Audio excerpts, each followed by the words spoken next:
All right, Wagwan, holding by the Book of Leviticus Chapter 17. Again, Wagwan, holding by the Book of Leviticus Chapter 17. We're still in verse 13. The Torah says, Ishish mipnei Israel, min hager, agar besoichom, shir yotzu tzeit, chaya oi of, shir yachil, shafach es damoy, v'chisau ba'ov. All right, so here the Torah says, and whoever amongst you, the children of Israel, the strangers that sojourn among you, who hunt, catch any beast or bird or fowl that may be eaten, for shall even pour out the blood thereof, cover it with dirt. So we've been speaking about the last number of weeks about the prohibition of eating blood, and we spoke last week or the last few weeks the Or Chaim Makadosh, different things it brings in about the difference between the blood of an animal, blood of a bird, right? Blood of a bird doesn't go on the altar, right? So there's a distinction between both bloods, etc. So we went through all that. I want to mention one other thing. Maybe we'll actually finish this verse today. We'll see how far it goes. Says Mori Rebbe, Arav Agon Ramosh should be well. It brings down its commentary in Chumash in Tam Vadas, and he says like this. At the end of the verse, it says that you're going to spill out the blood, right? The blood of the animal is going to be spilled out, and it's going to be covered, right? If an animal is being shechted, it's being ritually slaughtered. So if it's going to be eaten, seemingly it's going to be eaten. So what do? You cover the blood. Very good. So Gemara says, Gemara in Chulin, 87a says that which the blood is going to be covered. Now, my Rebbe here says when you cover it, you should not cover it with your leg, right? You should not cover it with your foot. Why not? What's the problem? So he says you don't cover with your leg or your foot in order that mitzvah should not be disgraced. In other words, you do a mitzvah, you do it the right way. You do it in a what we call mechubadik way. You do it in a way that is honorable, right? You don't just, kick the dust or kick the dirt, over the blood, because it's not a question of being nice. Disgrace, we don't disgrace mitzvahs, right? We do mitzvahs the best way we know how, right? And sometimes you're going to spend a lot of money, for the sake of a mitzvah. A person puts up a mezuzah in your door, right? So, a person would buy a mezuzah, $30, $40, could be more. And I remember apartment I lived in at, at one time had 18 doors.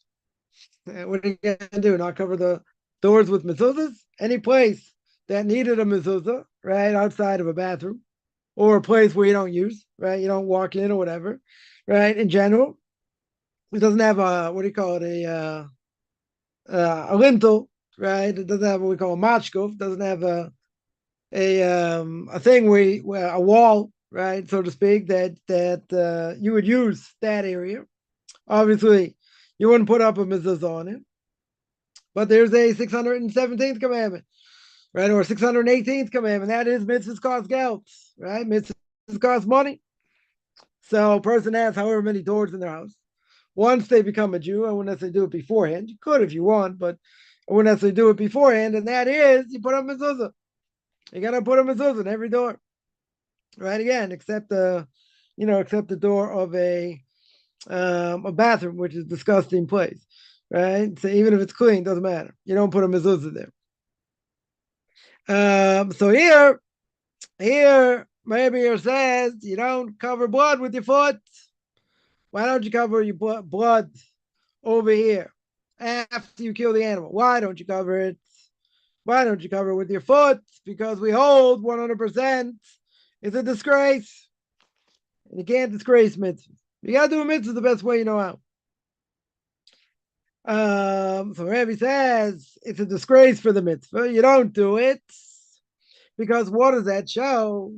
It shows mitzvah is not that important to you. Mitzvahs, you got to honor. Any mitzvah you do, we say zekeh, we do it the best way possible. Any mitzvah we do, within reason, whatever a person can afford, but you want to beautify the mitzvah, right? That's what it means. You want to purify, you want to beautify any mitzvah we do. Again, we're not going to spend money we don't have on it, but at the same time, right? Same time, you got to beautify every mitzvah you do. So you need to cover the blood over here with your hand. Why cover with your hand? Because what's the mitzvah?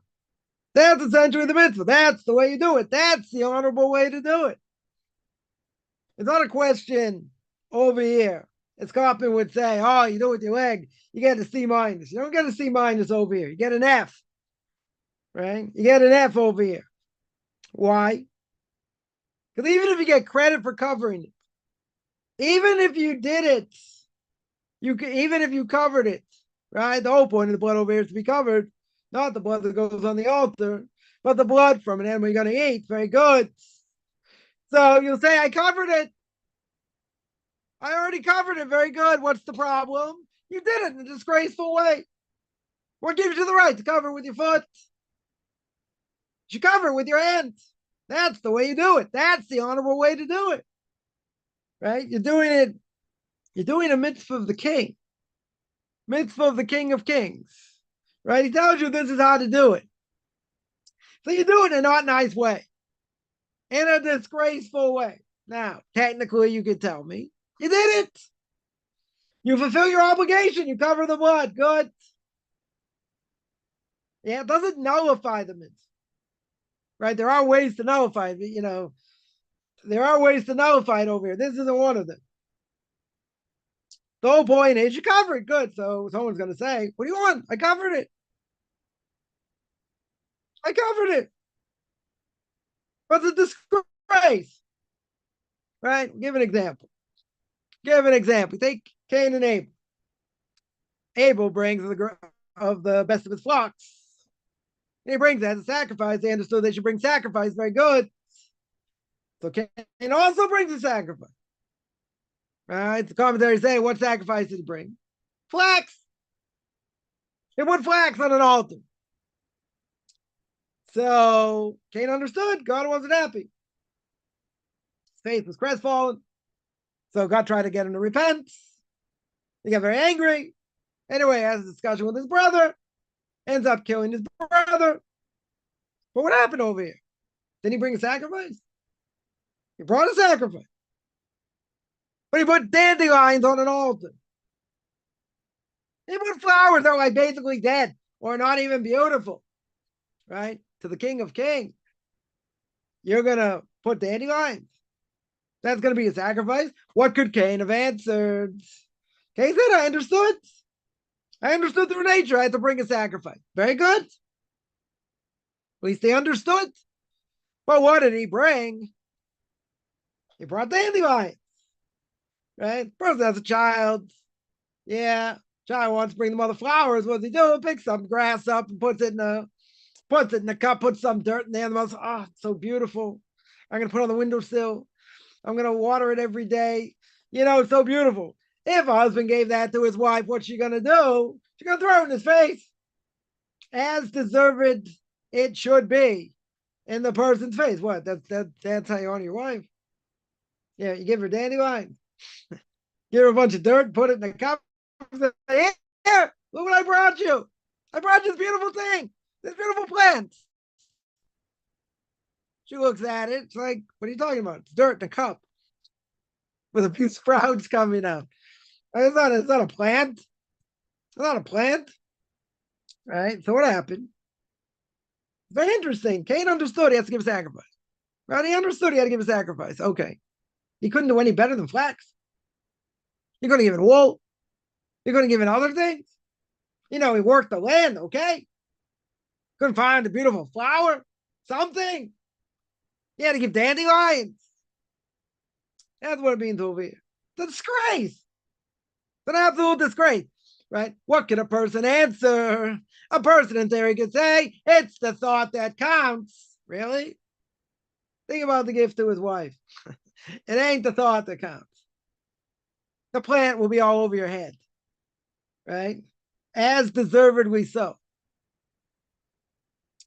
Even if he understood what he was supposed to do, it's a disgrace.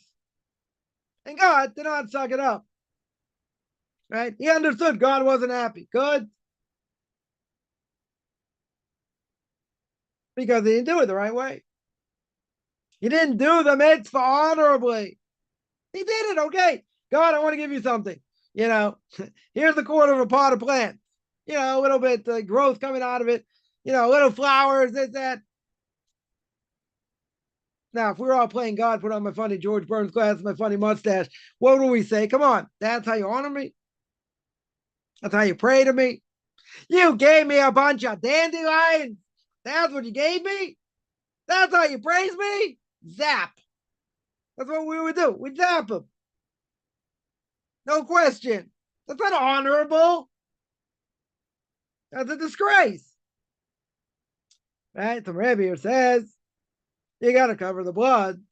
Mitzvah to cover the blood, obligation to cover the blood. You don't cover the blood with your foot. Covering the blood with your foot's a disgrace. Now, even if it's a disgrace, we can get in a discussion. Well, then he fulfills obligation. I said he gets an F. He gets an F in doing the mitzvah, but he did it. I'm not even going to give him a D minus. He got an F. He failed. Even if he failed, still fulfilled his obligation. But he did it in a nasty way. He did it in a disgusting way. Then my Rebbe goes further, and he says, what do I learn from here? Not only do I learn you're not allowed to scoff and make fun of mitzvahs, right, and do it in a disgusting way, right? But you also see that this person doesn't think mitzvahs that important. And mitzvahs are not that important to honor. And so a person, let's say, wants to pick out a lulav of Esrog, right, for sukkahs. Now, it doesn't mean you have to spend a fortune, right? But it should be nice. It should be a beautiful thing. Right? Not to mention it has to be kosher, right? But it has to be beautiful. It should be beautiful. Now, whatever a person can afford, okay. Person, even if you can't afford that much, yeah, you can still get, a nice 4 species. Nice esrog, nice lulav, nice willows. I don't know if that's cost a fortune, but you can get good quality things without paying a fortune. Nonetheless, what does he say over here? First of all, you learn that it's forbidden to disgrace mitzvahs, do them in a disgusting way, but it also shows, right? Within this, it also shows something important.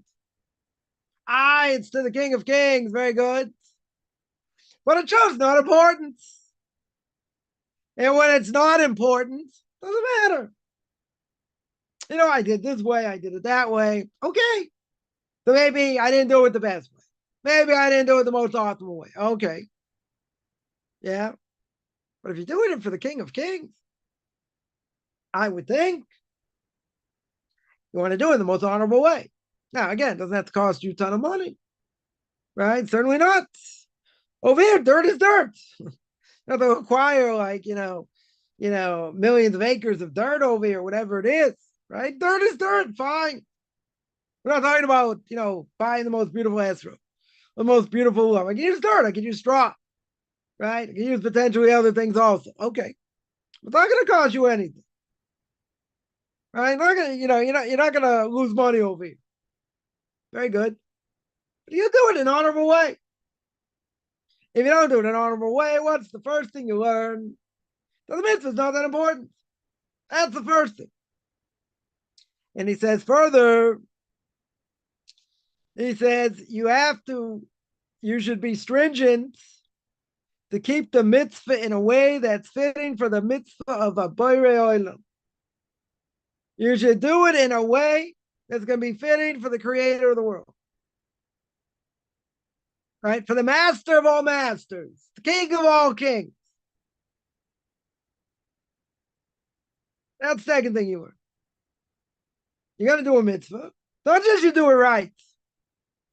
That's an obligation, for sure.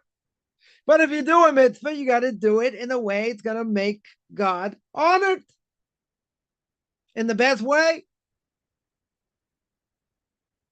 You wouldn't bring a shabby thing in front of a king, flesh and blood king, or even a prime minister. Imagine, you have an audience, prime minister, president, no great shakes over here, right? But you want to give them a gift, you're not going to give them something run down, a piece of junk.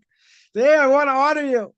Right? I want to honor you, to give like a hunk of junk. Like, oh, thank you very much. You gave me this great honor, this great thing. Like, get out of here. What are you doing? Yeah, you give me a hunk of junk? I'm not saying it's even sentimental value. The thing is junk.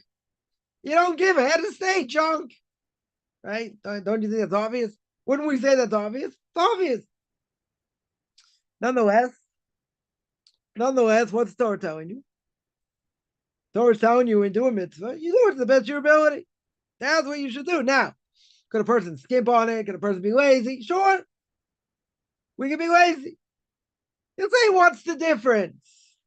Isn't the bottom line over here that the dirt covered the blood?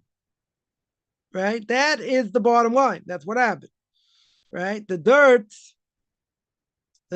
covered the blood. Very good. The dirt covered the blood. But how'd you do it? You did it with your foot. You did it with a different part of your body, not the right part of your body. So that's a disgrace. You do that in front of the King of Kings. That's how you do a mitzvah. Oh, what to speak about here? Person get upstairs after 120 years after they die. You're going to say, did you keep my Torah? Right? One of the questions God's going to ask, two things. Did you keep my Torah? We're honest in business. Right? The whole question, which question is going to come first? But okay, let's get to Torah. Did you keep Torah? I said, yeah. To the best of my ability. Yeah, I prayed 3 times a day, right? If he was a guy, let's say, prayed 3 times a day. God says, by my calculation, it's true, right? It is true over, 30, 40, 50 years, you pray 3 times a day, right? But I'm taking off the majority of your prayers because you didn't really pray. It's like, what do you mean? I got up early to pray. I rushed back from work to pray. I prayed in the middle of the day. I did it. What do you mean I didn't pray? Now, what is prayer exactly? Prayer is what we call avodah shebelev. Prayer is called service of the heart, right? Or as they say in Boston, service of the heart, right? Service of the heart. Okay. Means you got to give everything you have. You got to give everything you have. You have to understand the words. You have to understand what you're doing. But even if a person's shaking up back and forth, doesn't mean he's praying. It's going through the motion. So God says, yeah, it looked like you were praying. Let me show you where your mind was, when you prayed. So God can show you a picture and say, listen, over here you did pretty good, right? That'll give you credit for. Over here you did pretty good. I'll give you credit for. Let me show you all these other times. Let me show you where your mind was. Now, do you get credit for prayer?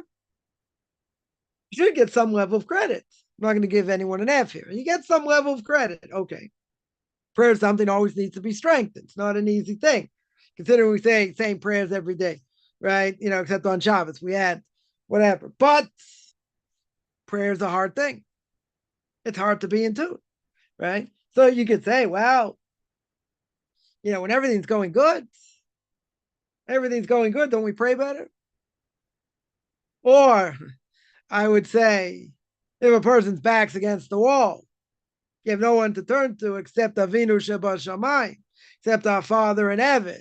Doesn't a person pray much differently when your life depends on it? Sure. All right, that is no question. Prayer we take for granted. Standing in front of the King of Kings. Got an opportunity to ask for all your needs, except on Shabbos or a festival. But you're able to ask for all your needs in general. Give me health, give me livelihood, give me all these other good things. I want redemption, physical redemption, spiritual redemption. We want Jewish people to come back to the land of Israel. We want God to take care of all our enemies. Did a great job today. Unbelievable. Yeah, 6,000 missiles supposed to be shot into Israel, preemptive strike, 100 planes, knocked all the stuff up. You can't ask better than that. They still haven't shot any rockets. They nailed them. They nailed them. Preemptive strike. Yeah. But they were planning this massive thing. 6,000 missiles. Last time they attacked, I'm not going to get into politics, but the last time they attacked, right, by Passover was 300. And they knocked them all out, right?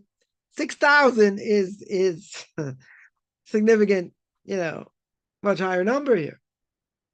Well, it's pretty amazing. Imagine what damage 6,000 missiles could do. A lot of them in Tel Aviv, other places, whatever it was, right? So the army, they're going to be jumping up and down, patting themselves on the back, saying, look at all the good we did or whatever, right? And that's exactly what last week's part says. Don't do that, right? Deuteronomy chapter 8, don't say, it was the strength of my hands, right? Strength of my hands did this, right? This is an unbelievable miracle here, right? Maybe it's even bigger than the 300 coming in that didn't even get here, right? They're all taken care of, before they got in Israeli airspace, right? But here, they didn't even get off the ground. 100 planes, 100 planes knocked them out. And intelligence tip, this is what they were doing. They were getting ready. They nailed it, right? Okay, God helped them over here. They won't admit it, right? But that's an unbelievable thing. A lot of the country was put on pretty much lockdown. I mean, telling people not to go anywhere, this, that. I mean, they're expecting something big, whatever. Knocked it out of the park. Totally out of the park. Right? You got to be able to see it, though. That's where the prayers and the learning of people come in. It's not, the army got a tip, right? The army saw this, however they saw it, whatever it was. Whatever intelligence they had. Yeah. How'd they get that intelligence? They'll say, oh, we had these drones, we had this, we saw it, yeah. But wouldn't it be for the prayers of religious Jews? We've been sitting ducks. Sitting ducks. Yeah, God should have a lot of compassion upon us. Yeah, we deal with enemies. Got that as 150,000. 150,000 missiles anywhere in the country.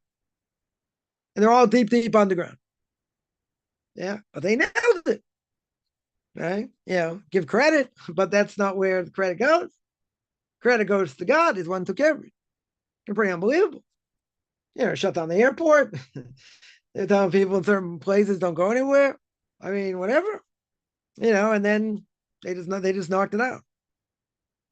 So people say, oh, come on.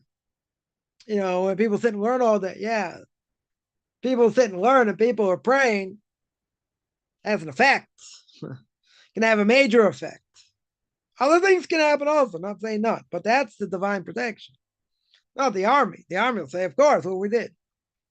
Right? The last time they couldn't say that, though, because they weren't expecting to knock 300 out. They would have been happy as they had two systems working together for the first time. They would have been happy to knock out half. Knock out all of them? Never. Right? Never. So, you got to give thanks. You got to understand where the blessing is. That's not a small thing here. So when we do any mitzvah, we do it to the best of our ability, right? Even prayer. So, person will say, sometimes they're not into it. You're right. Sometimes you got to work at it. Sometimes you have stronger prayer, sometimes not. Whatever it may be, it's something you got to work on. Not something that comes overnight. Even if you understand the prayers, even if you know where they're going and whatever, right? Doesn't mean that. It's something you got to work on. So imagine a person gets upstairs after they die and God says, God says, well, I'll give you credit for some. I'm not giving you credit for most. I'm not giving you credit for most. Why not? Because most of the time your mind was somewhere else. And a person's in dire straits, we mentioned this before, but prayer needs to be strengthened. Moshe Rabbeinu, Parshas Chanon, God tells him he's not going into the land, right? We already know that. So V'Eschanon, the gematria, the numerical value, each letter has the numerical value. Aleph is 1, Beis is 2, Gimel is 3. The numerical value of V'Eschanon is what? It's 515. He prayed 515 different prayers. And then God told him to stop. Because after that, he probably would have accepted. His prayer would have let him in. But he stopped. So that means the Gemara Bracha says, if a sword is against your neck, what's going to happen? God can have mercy. God can have mercy, even if the sword's against your neck. Now, could a person die? Yes. A person can die. Can't God have mercy? Could have mercy. 100% he could have mercy. But see, what's our problem? Our problem is we're in a rut. We're having difficulty, livelihood, health, anything in between. Family gives us problems. We pray God should take care of my needs. We pray for all these things. And guess what? It gets harder. The noose gets stronger. Yeah, we get stuck, so to speak. So a person could say, I keep praying. I'm not getting answered. Yeah, why should I keep praying? But there, my Rebbe said, mentions Parshas V'Eschanon. So he said, why don't people get the prayers answered? Because what does the word V'Eschanon mean? It's a tachina. It's like not just a request. Not just you're asking for knowledge, spiritual knowledge, and you're asking for health, and you're asking for livelihood. It's not just a request. You're a pauper. You're on your knees. You stick out your hands. Say, I don't have anything. I'm struggling. I'm on my knees. And I'm only appealing to you, Avinu Sheba Shamayim. My Father in heaven, you're the only one can help. I have to put my best foot forward. There's no guarantee. But what could we say? What could we easily say? We could easily say, life's not fair. I'm doing this, I'm doing that, I'm not being accepted. This is hard, that's hard. Why should I bother? Why should I bother? Look what you're doing to me. At least, okay, a person will acknowledge where it comes from. Good? Yeah. But I would ask a very simple question. First of all, life is not what's about being fair. That's all life is. Life is always persons in turmoil. Person struggles. Person has nishonos, has difficulties. Sometimes difficulties seem unbearable. Yeah, there's always a light at the end of the tunnel somewhere, right? Had someone tell me, they say Perikshir every day. Perikshir is a segula, is a good omen for what? For livelihood and dating, right? And having a partner. And he said, this person said, one part of it I think it's changed, right? It could be they found their partner, very good, right? But he says, but the person says, but my material situation, money-wise, worse. Right? I mentioned this before. I mentioned this a number of times, right? My situation is much worse. This is supposed to be, if I stayed for 40 days straight, this is supposed to help me. This is supposed to help me. And what happens? It's getting worse. So I get this text, and this person says, what am I supposed to do? How can it be? I'm doing this and it's getting worse. My answer was very simple answer. Keep doing it. It doesn't go to waste. Doors closed, doors open. Doesn't stay that way forever. Shouldn't stay that way forever. Right? Person gonna say, I don't have any patience. I needed this 2 weeks ago, a month ago, this, that. So one of my rabbis, I asked this question. I need money 6 months ago. Now it finally comes in 6 months later, let's say. And he said, that's called Be'ito Bismana. That's called the right time. What do you mean the right time? I needed it 6 months ago. Well, what's the answer? You got it when God wanted to give it to you. So you got to be thankful that you got it. Right? Couldn't it be? Let's throw this out there. Just an idea. If God wanted to, I'm not, going to give Mr. S a Satan evil inclination, angel of death, whatever you want to call him. Not going to give him any ideas. Couldn't he try and make things worse? Could he make our lives worse? Oh, yeah. He can make our lives worse. Right? How much worse could it be? Yeah, no one should ever open their mouth, right? We say, "Al tiftach pe l'satan." You don't open your mouth to Mr. S. Right? I always say you got to be thankful for what you have. You got a roof over your head, even if you don't own it. It doesn't matter. You're not on the street. You're not starving. Sometimes things are easier. Not. Doesn't matter. What am I thankful for? People forget. Not only they forget, it doesn't matter to them. Why? Breathing air doesn't matter. You don't have, emphysema, right? You can breathe. You don't have asthma. You don't have any of these issues. Take it for granted. I heard of Victor Miller once say, shouldn't we say Shechianu, the Thanksgiving prayer, every second? Because we're breathing. Because every second you breathe, who says next second you're going to breathe? Who says second after that? But you'd be saying Shechianu every day, every second, you wouldn't be able to do anything. Yeah. But why aren't we thankful for that? Right? I'll take it one step further with Rav Victor Miller. Right? He lived in in New York one day. His grandkids was, hiding under the table. His grandfather didn't see him. So he stuffed up the sink, poured water, and he stuck his head until he couldn't breathe. Like, like the last second till he could breathe. Did this like a whole bunch of times. So his grandson comes out from under the table and is like, Zadie, it's grandpa. Like, what are you doing? What in the world are you doing? He said, I heard people saying the air in New York is terrible. He said, I think the air is just great now. Most people probably say, yeah, it is bad. Yeah, LA is probably worse. Yeah. What was he telling? What was the whole point? The whole point is, even if you think it's bad, right, it's not so healthy, maybe true, but guess what? That's the air we have. That's the air we have. And let's say there was no air.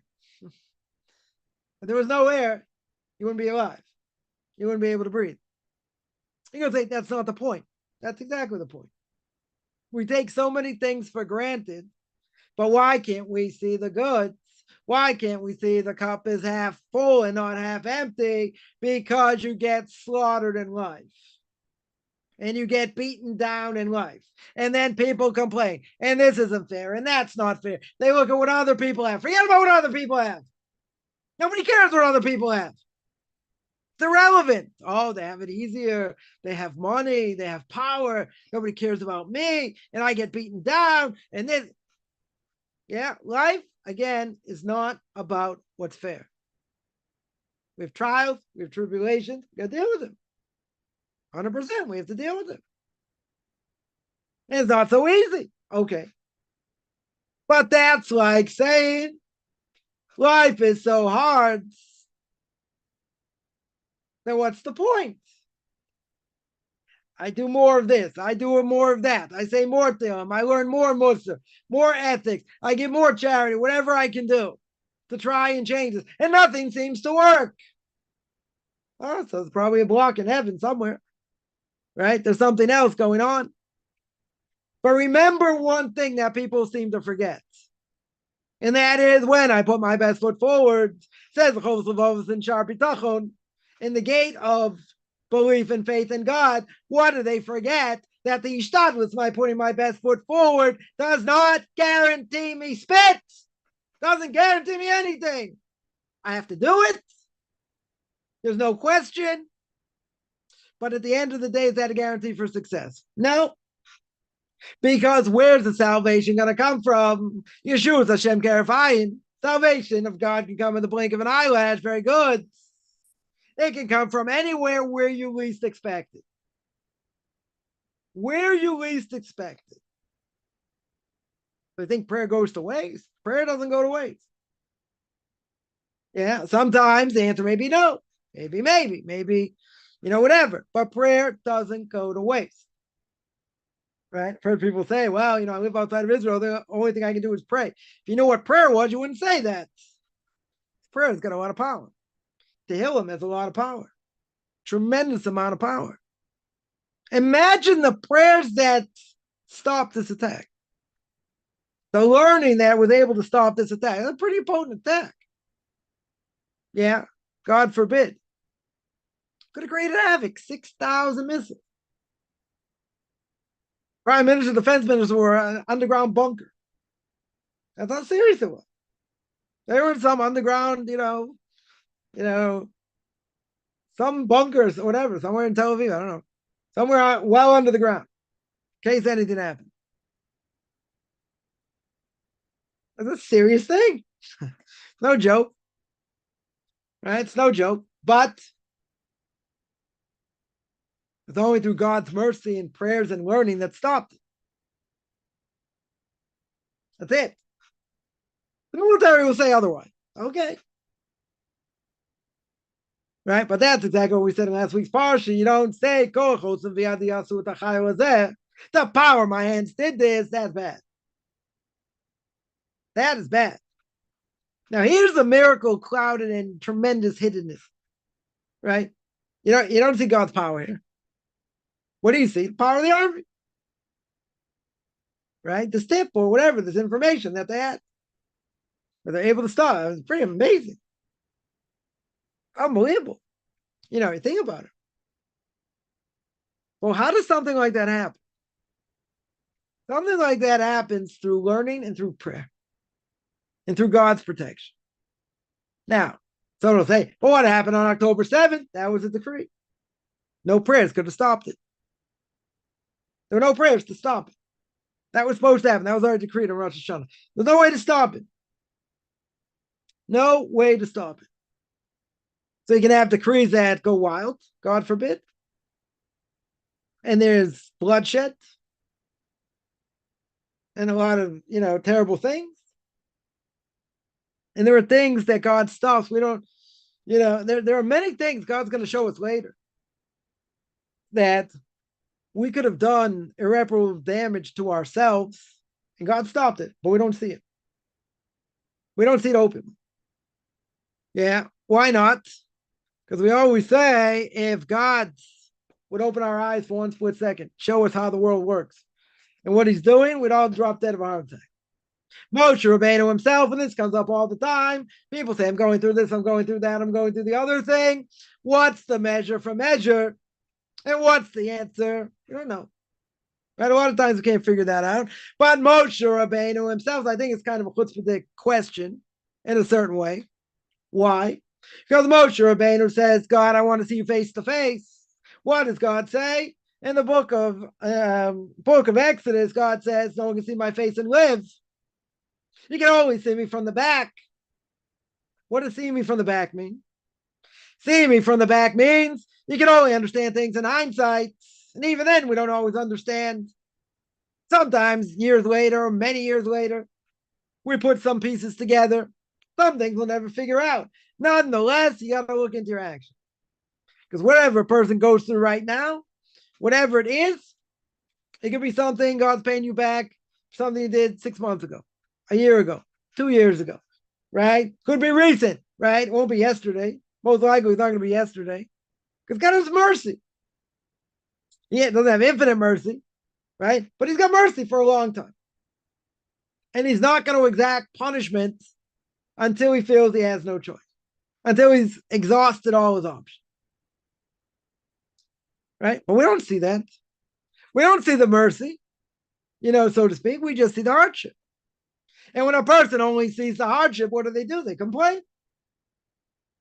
They complain. Look at generation came out of Egypt. Greatest generation in the history of man. Right? It's a mind-boggling thing.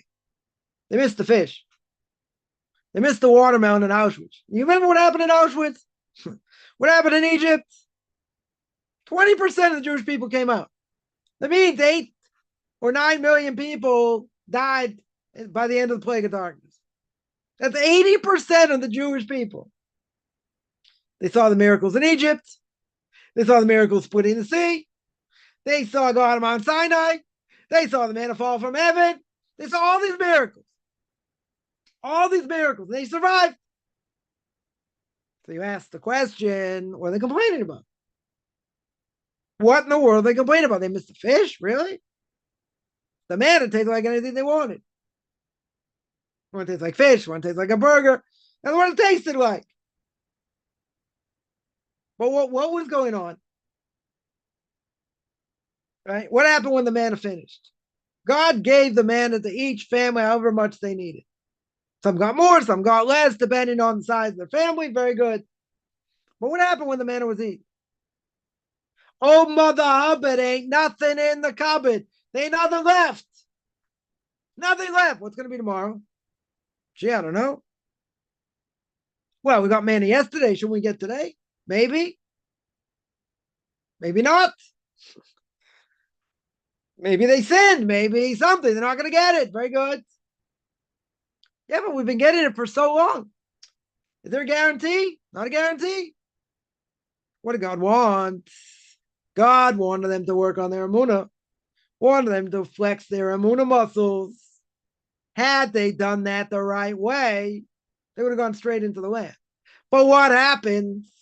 Now you get the sin of the spies, and the spies go out, and these are all great people. They look at the lands, and they look at the people inhabiting the land. They're like, we're midgets compared to them. They get flattened us like a pancake. Why should we go in there? They spoke Lashon Hara against Eretz Yisrael, against the land of Israel. Yeah. What in the world are they thinking? Didn't God just demolish the greatest nation in the history of man at that time? With all those plagues that they saw? Right? Egypt got decimated. Decimated! Totally destroyed. Not only that, the whole land is destroyed. They took all their wealth. So the measures that says God kept the king alive, kept Pharaoh alive to see it all, and then they threw him out afterwards. And where did he end up? He was the king of Nineveh. So when Jonah comes and he says, God's going to wipe you out if you don't repent, he got the message. Right? But imagine, he's king of the world. He is the king of the world power at that time. And he gets demoted to Pago. He gets demoted to some little rinky-dink place. It's a big city, big deal. Big deal, it's a big city. So what? Imagine, any Canadians out there, imagine, he's the king of Yukon territory. Very good. How many people live in the Yukon territory? Not too many. Or a bunch of Eskimos, right? People live there. Nobody lives there. Right? It's like you're the king of nothing. So not only did God destroy his nation in front of his face, not only did God take away all the wealth, not only did he get thrown out of his position at that point, he goes to be king of nothing. But he got the message. When Jonah comes, he got the message, okay? Took him to lose everything to get the message. Yeah, but I don't want to digress here. The point is, let's get back to the point here. That we said by prayer. What can happen when a person prays? They think they're praying. They think they're going through the motions, they're doing the right thing. Where's their mind? Now, the Gemara says, the Hasidim Rishonim, the first Hasidim, when they would pray, how long would they prepare for prayer? An hour. Then they would pray, and then it would take them an hour to come back to this world. Not talking Kabbalah, nothing. Right? Preparation for them took an hour. For us, at least a few minutes before we run into prayer. Got to think about what I'm doing. Right? Got to think about, what's at hand, what's at stake. Got to clear your mind. It's not so easy. Someone's going to ask me that. How do you clear your mind? Well, you got to prepare. It's like any mitzvah in the Torah. You got to prepare. You can't just run into prayer 2 minutes before. You got to wind down. You got to clear your mind. Not such an easy thing. But a person could be there going through all the motions and saying the words. But where's their mind? The mind's somewhere else. Their mind is somewhere else. So God's going to say, okay, I'm going to take a look at my book here. Right, it looks like you prayed 153,294 times. Right, very good, but I'm only giving credit for less than half. You're going to say, but I tried. God's going to say, I'm giving you credit for less than half. And what's the reason? You didn't prepare. You weren't there. Your mind wasn't there. Oh, you were saying the words. I said, here, I got a parakeet over here. You can also say the words.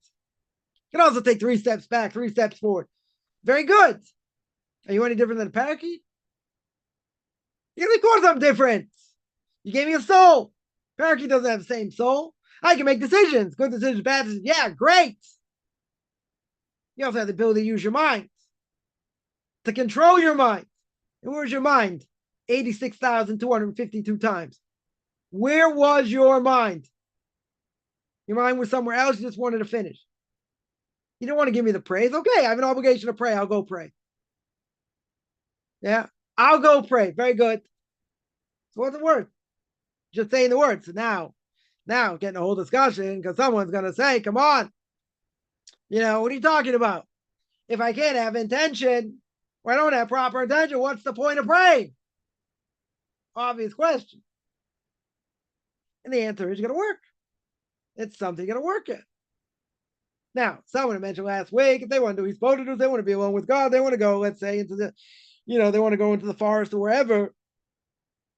And the majority of time, they want to meditate, and that's the way they want to pray. Can they do that on a regular basis? Answer is no. Because the rabbis told you what you have to say and when you have to say it.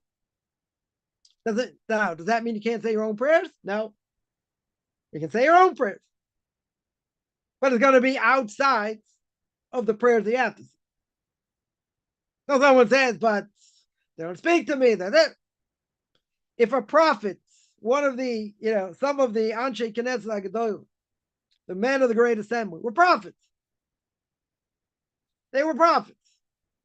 Now, if a prophet tells you what to say, you're going to see this week's parsha about false prophets. The false prophets you kill because they're dangerous, even if they can do miracles.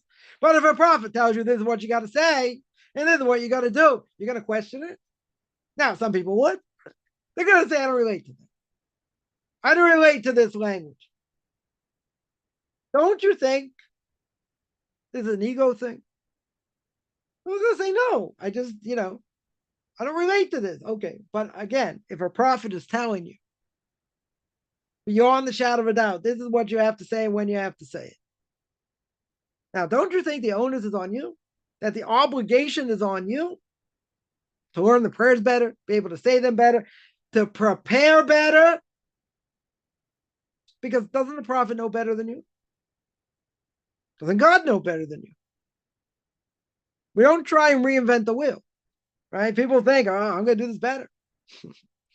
I'm going to try this and try that. And, get other so-called groups of Judaism. Change in Judaism left and right, even if I would agree. And it's going to bring more Jews to Torah mitzvahs. Okay, we'd have a short discussion, but it doesn't. So they want to make it more modern for the 20th century, the 21st century. Very good, but it doesn't work. We'll have gay rabbis, we'll have transgenders, we'll have all kinds of things. Right? The Reform and Conservative are no different. They started differently, but they're pretty much the same. Maybe Conservatives only, let's say, a few, number of years behind. Reform, I don't think they're that far behind. But they started off very differently. I mentioned this many times. My Rebbe would say, if you're part of Reform, it's a whole different thing. Doesn't matter what they stand for. Doesn't matter how they started. Once you associate with them, it's a whole different story.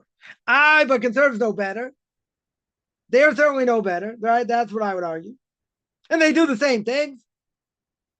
Right? But my Rebbe would say, I can see him right in front of my face saying this, he would say, it doesn't matter. Why doesn't it matter? Because the way they started off. The conservative movement didn't start off that way. The rabbis were Orthodox at the beginning. They wanted to be more modern for the 21st century, 20th century. But then they started going off, doing their own things and went against Jewish law. So that was a whole different thing. Right? So again, if you're going to tap in, and this is really the whole point, right? Wonder where this whole tirade is going, right? That's really the whole point. If you're going to do it, you do it right. Because whatever mitzvah you do, you want to beautify the best of your ability. But over here, if you're going to take the dirt and you're going to cover it with your foot, that's a disgrace. But what's someone going to say? What do you mean? Why is it a disgrace? Right? Why is that a disgrace? What's the answer? What's the simple answer? Because you're not doing it the right way. You're not doing it in the optimal way. The optimal way you show you care is by doing it with your hands, not with your foot. It's like you're going like this. Okay, I'm going to cover it. So you go like this. You flick it. You flick the dirt on it. You're going to say, hey, I covered it. What's the big deal? The dirt got covered. Very good. Reflect it. You showed you didn't care. You showed it wasn't important enough to cover it. And you covered it in a way that's an absolute disgrace. Yeah. So that's the first thing, right? That's the first thing over here. That a person did it in a way that he did it to show that he's not honoring the mitzvah. He's doing it. So a person will say, I came to pray today. God, I'm doing you a favor. I came to sing your praises. So I should get what I want. But why are you going there to pray?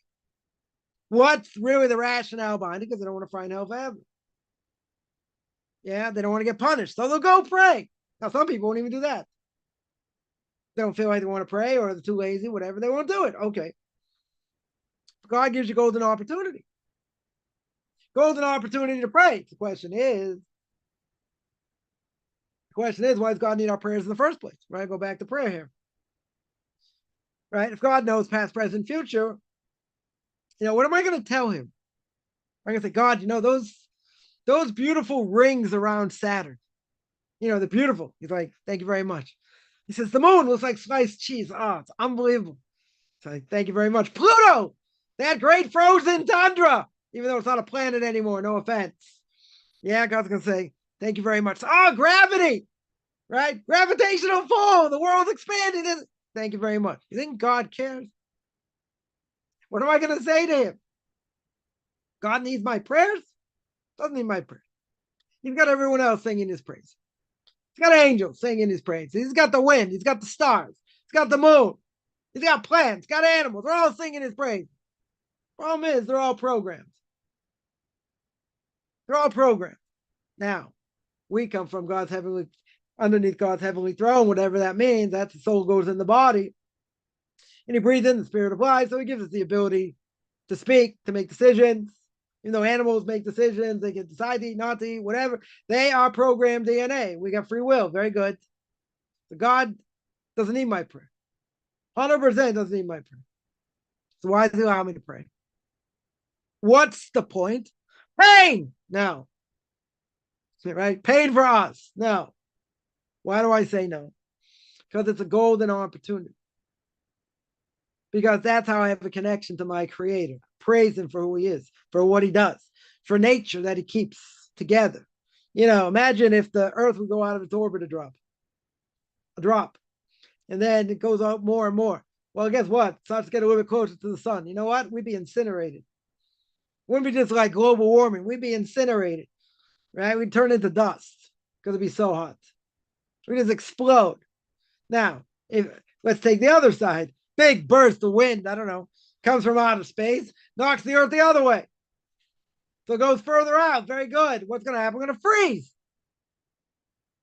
Right? We're going to be in a frozen tundra. No one can live in a frozen tundra. Not even the Eskimo. Right? You wouldn't be able to live in that. It's finished. The human body.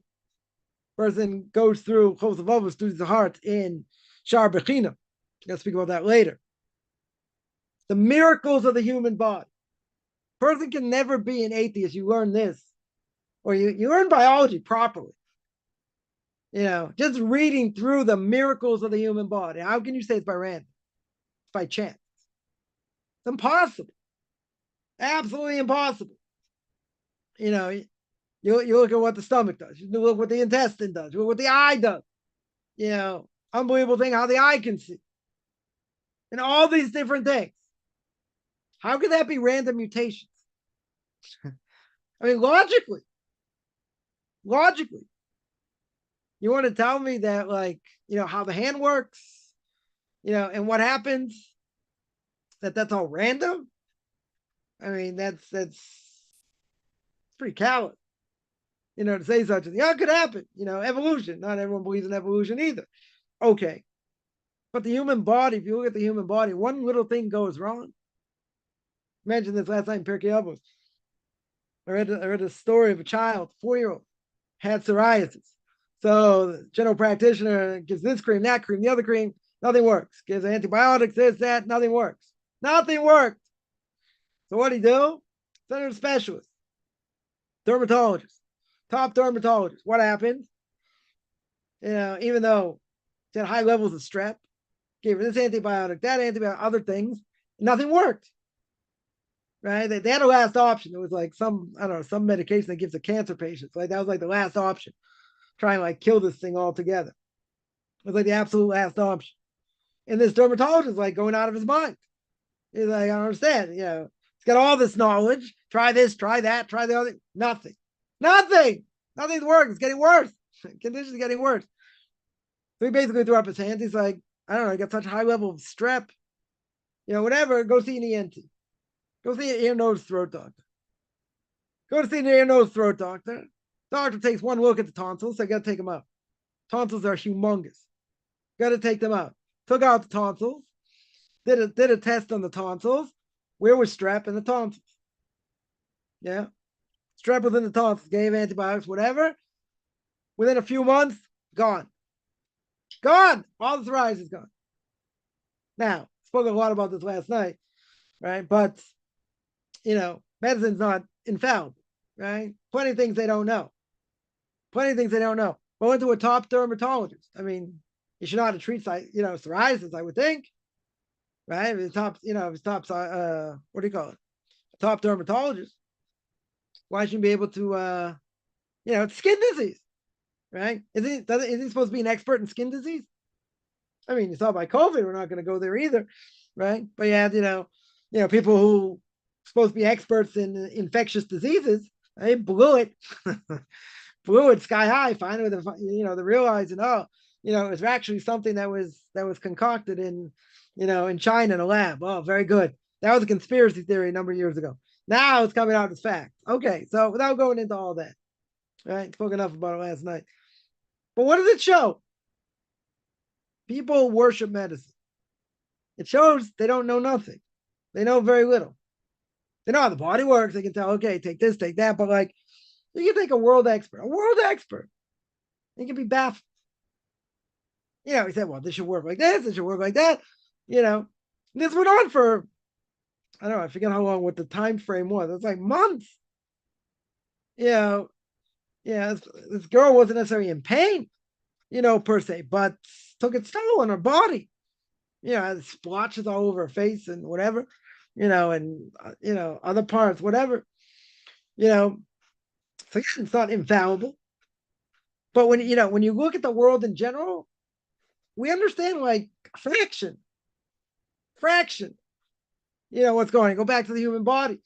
You take the appendix. Anyone has an appendix that bursts, what do? You take it out. Obligation, take it out. Now, for years and years, they didn't know what the appendix did. Starting to, realize maybe what it does or whatever. But they don't even know what it does. But they know it has to have some purpose. It wouldn't be in the body if it had no purpose, right? The only thing that really has one purpose to take it off, that's the foreskin, right? That a Jew has to have the foreskin taken off, right? That's clear. That's an extra piece. That's going to come off. Very good. But the appendix, it's part of the body. Everybody knows, or if you don't know, you know now, that if an appendix bursts, if a person has appendicitis, take it out. You have no choice. You got to take it out. Yeah, it's dangerous. Good. So what's the purpose of it? For years they didn't know. They speculated. Maybe it's this, maybe it's that. Maybe it's with digestion, maybe, I don't know. Other thing, whatever it was. So they're coming out to conclusions now what they think it is. What they think the purpose is. Good. Yeah, doesn't mean it has no purpose. There are plenty of things we don't know. But if you look again at the human body and how the inside of the human body works, right? The Chosel level says how a person's formed, right? And then how the person grows up and what its needs are, different things. Every step along the way is calculated. It's calculated. It's not random. It's for sure. It goes, step by step. When you see what he says, it's impossible to say that when you look at the human body, it's totally random. Right? There can't be an atheist in the world saying, yeah, that could happen. Really? You look, I'll give one example. So a woman's pregnant. Yeah, where's that child? In an area not touched by anything. By anything. Not by heat, not by cold, nothing.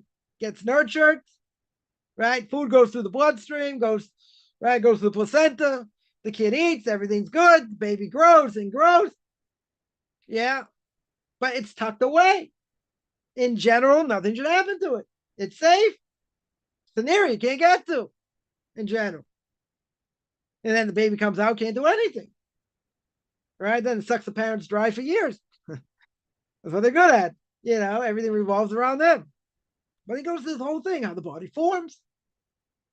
And then, the knowledge of a baby, has to learn what to do, has to learn how to eat, to learn how to crawl, has to learn how to walk, but its mind's not really fully developed. And if the mind would have been fully developed, it would have been a disaster for a lot of different reasons, right? But everything is calculated, 100% calculated. You can look in space, it's the same thing, right? But the way he attacks the human body is mind-boggling, right? It's impossible if you look at how the human body works to say it's random. I think some people may be random, but inside the human body, no. And the fact that everyone's going to say, come on, this biology, we know how babies formed in general. Yeah. And how it happens, you're going to say, wow. Right. And it's one of the things Pirkei Avos says in Ethics for Our Fathers. You got to remember where you came from. Right. So you should have humility. Where'd you come from? Putrid drop. Everyone comes from the same thing. Everyone comes from the same thing. Whether it came, whether it's in vitro or not, whatever, it doesn't matter. Keep this clean. Yeah. So person, that's where they come from. Good. But now, there's so much DNA in all that. The sperm comes in, fertilize the egg, very good. And all these different things. You got to say, of course, that's the way it works. I was never good at biology, but isn't that the way it works? That's the way it works. And if it works, 100% of the time, that way, they say, okay, there's a system. If you take, if you take a, what do you call it? A seed. Take a seed of an apple, or a seed of a even better, seed of a plum or a peach. Yeah, you try and eat it, you break your teeth. You give it to an animal won't touch it. Yeah, so what do? You plant it in the ground, and what happens? This thing is hard as a rock, right? You can't even break it. The thing is hard as a rock. So what happens? The moisture of the ground and everything else in the ground breaks it down. Miraculously. It takes this thing you couldn't break with a sledgehammer. Yeah, maybe you could. I don't know. But the fact you put it in the ground, you water it, you give it sunlight, it breaks down, and it grows a peach tree. Now you're going to say, come on, didn't you ever learn botany? No. But, isn't that the way it's supposed to be? You plant the seed, and, all things being equal, it grows. Right? That's what should happen. You should have peach trees. Awesome. You should have peach trees. But that thing is hard as a rock. How in the world does the earth break it down? Right? With water and sunlight and all that. The earth itself, with all the nutrients and vitamins and everything else, breaks it down and makes this tree. Right? Cows, interesting. All things being equal, you get plenty of milk from cows. Milk shortage. Why is there a milk shortage? And it took me a while to figure this out or hear about it. No milk in stores. I'm like, what? People hoarding milk? Things gonna be a war? Like, why are they hoarding milk? So it's not a question of hoarding milk. There's less milk. Why is there less milk? Because a lot of the dairies are up north, and up north you have what? You have all these missiles flying around. The cows get scared. So they see, they hear about, hear missile go over. They hear a boom whenever they get scared. When the cows get scared, they give off less milk. Pretty amazing. Yeah. So the milk shortage. Yeah. I saw someone, I don't know, the last week or the week before, it was coming out of a store, whatever, had all these cartons of milk or bags of milk or whatever. So I was like, what are you doing with so much milk? Like, how much milk can you drink? Okay, you freeze it, whatever. But like, what are you doing with so much milk? Yeah, that's shot. That's the answer. Because they're giving off less milk. When the cow gets scared, they give off less milk. Again, you're gonna say, well, that's inherent nature. Very good. Is that logical? Is that ordered? Sounds like it's not random. Right? The human body's not random. All these things aren't random. So to speak. right? So a person has to realize, okay, what I do in this world, I need to prepare. I need to live. I need to know what to do. Now, some things are harder to prepare for. Prayer is one of them, right? Prayer is one of them. Torah is another, right? There are three things hard to acquire in this world: Torah, Eretz Israel, the land of Israel, which we understand, and Olam Haba. And the next world, you got to work. But what do we want in this world? And again, this all ties together. What does a person want more than anything in this world? They want it to be squeaky clean and easy. I push a button, wash machine works. I do this, it works. I don't want to have any problems. I don't want to have any difficulty. But you know what? Life is fraught with difficulty in so many different ways. See, Tornus Rufus asked Rabbi Akiva, if your God is so powerful and he can do anything, why are there poor people? Why are there poor people? So Rabbi Akiva said, why? They're poor people. They're poor people to give rich people the ability to have a portion of the world to come. Otherwise, they wouldn't have a portion of the world to come. Wouldn't happen. Poor people have to be happy even with the little that they have. People that have money have to realize it's a gift. God has helped them. He's given them a bounty. They have to help others. But if you didn't have poor people, you're right. Couldn't God sustain poor people easily? Yes. God's biggest banker in the world. He can sustain anybody at any time. Not a problem. Not a problem. At the end of the day, what happens? If you didn't have poor people, how are rich people going to get a portion of the world to come? They have to help poor people. God gave them money for whatever reason, but he gave it to help others, not to use for yourself. So these are basic things. These are, I wouldn't say it's rocket science per se, but the person has to envelop it. A person has to think. Even with all these things going on, say, why am I going through this? Why am I going through that? Could be any number of reasons. Let's see, we're less than 45 days to Rosh Hashanah. We should already start taking a cheshbon and nefesh, a self-account. What did I do yesterday? How did I interact with others? Right? How did I do mitzvahs? How did I pray? Right? And again, God doesn't need my prayers. Definitely does not need my prayers. Gives me the ability to have a connection to him. Oh, why do we say so many prayers? I've heard this also. Let us say fewer prayers, then people will be more into prayer, this and that. Because they didn't tell us to do it that way. They said, I want you to say these prayers because it corresponds to all kinds of different things. Right? Not getting into Kabbalah.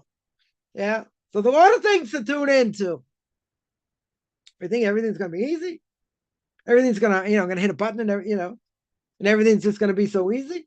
So what's the answer? It doesn't have to be this hard. Okay. So let's say I agree. It doesn't have to be that hard. So why is God making it hard? God knocking on the door. He's knocking on the door. He just saved, probably thousands of people, potentially, being injured by 6,000 rockets. Shouldn't we pray a little bit different after hearing that?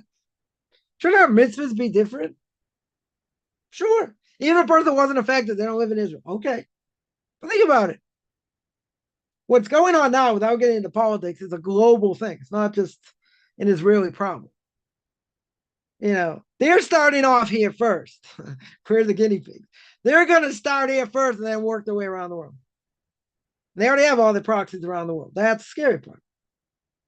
So it's not just a question here. They're talking about attacking other places also. They got proxies everywhere. Right? Just want to depress everybody. Right? But at the end of the day, God's the one in charge. Why is he doing this wake-up call?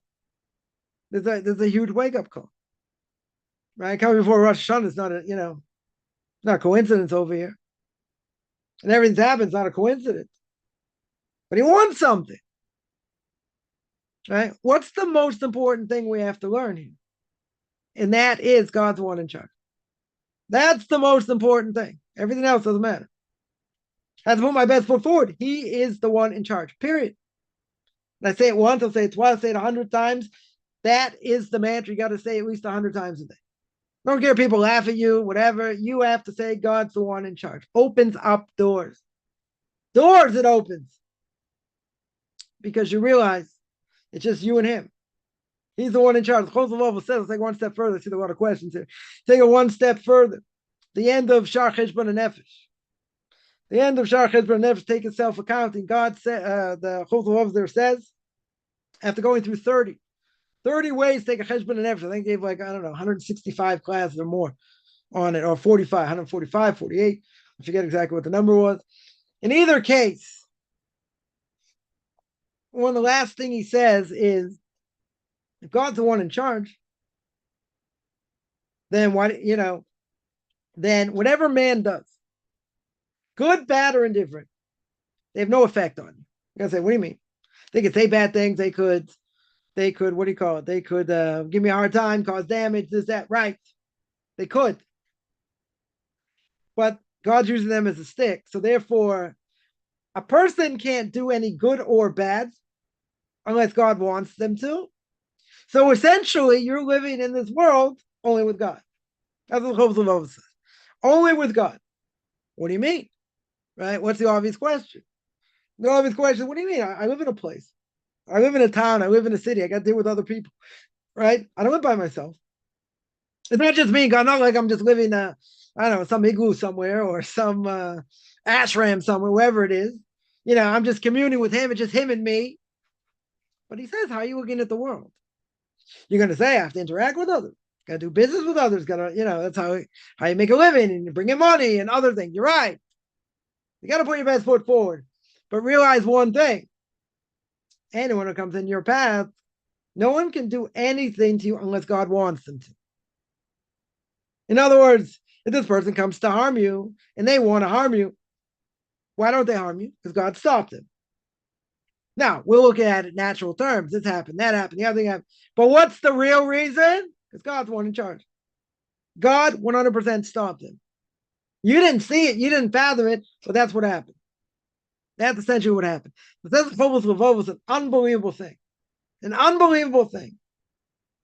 He says that you are basically alone in this world. You're walking this tight, this tightrope, whatever you're doing, but anyone who comes in your path, yeah, God's orchestrating this, that, and the other thing. But nobody can do anything unless God wills it. If God doesn't will it, you're going to tell me, well, they have free will, they can do this, they can do that. You're right. But God can stop it. Even by evil. The Ramchal says in Derech Hashem, the Ramchal there says that God can will it, that, someone can tap into evil. It doesn't mean God is evil, right? We have proof from that. Isaiah chapter 45, verse 7 says God created evil, even though the Christians mistranslate it like a lot of other things. Nonetheless, God is not evil, but he allows people to tap into it for whatever reason. Gives people the ability, right? Gives people the ability. Okay. Now, does evil run wild forever? No. It's limited. At some point, God says, okay, I'm taking over now. Now, a person has free choice. They want to tap in, they can. They don't want to. Okay. It's a test, though. Evil's a test. And you see a lot of people fail the test. Yeah. But they can't do whatever they want to do. I mean, here in Israel, just use Israel as an example, but, a lot of times we'll hear, after a terrorist act's been thwarted, that, they'll tell you what happened. And like pretty amazing. It's like either you're dealing with the stupidest people in the world, which is a possibility, or God's in charge over here, because it doesn't make sense. It doesn't make sense. I mean, one example is this whole catastrophe where they claimed, Israel shot a missile, and straight into a hospital or whatever, and killed all these people. Well, first of all, it wasn't Israel. Second of all, it didn't hit the hospital, right? Third of all, hit in the parking lot. And fourth, there was a misguided missile that they themselves shot. That happens, like I say, how often, but it happens. A lot of missiles end up in their own territory, which is kind of ironic. If you think about it, you're trying to hit the enemy, and what happens? It misfires, right? Quote unquote, it misfires. And what happens? It goes in your own land. It might kill your own people. So again, there's no rational explanation. I mean, it's either you're dealing with morons, don't know what they're doing, which, I'm not going to go that far, right? Could be, but I'm not going to go that far. Or God's in charge. Doesn't make sense otherwise. Yeah, to lot to think about. Let's see if there are any let's see if there are any in the question. Let's see if there are any questions. Someone asked, why is Elohim plural? What does Elohim mean in general? Judges, right? It means to judge. That's why in the certain places where it says the word Elohim, right? It means judges. So now the question is, why? What's the point of putting it in plural?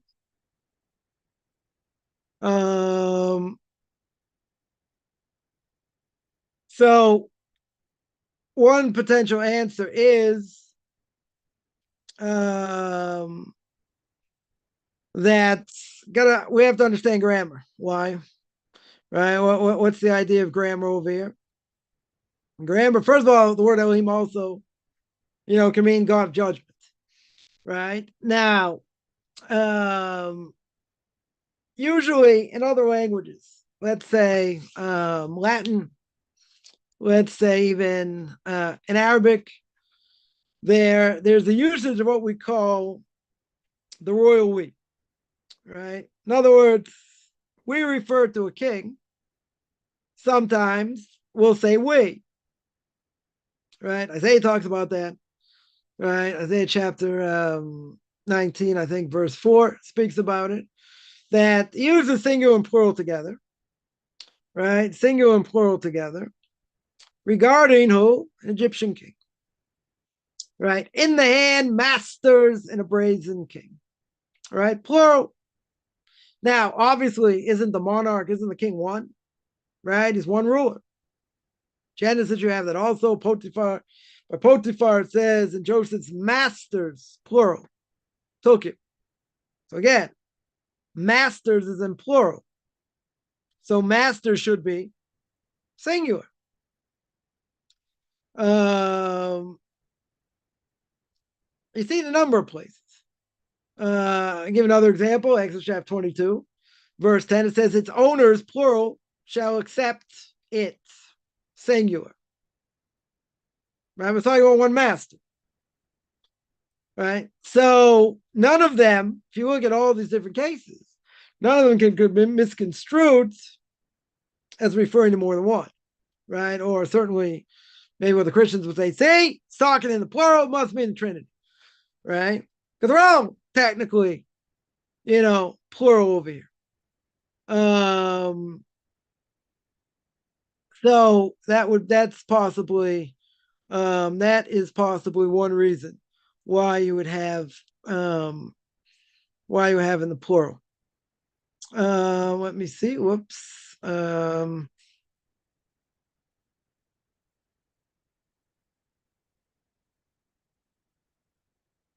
One second.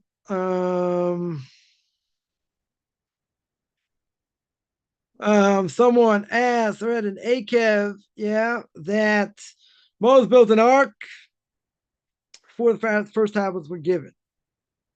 The ark had two arms. Why did the ark have two arms?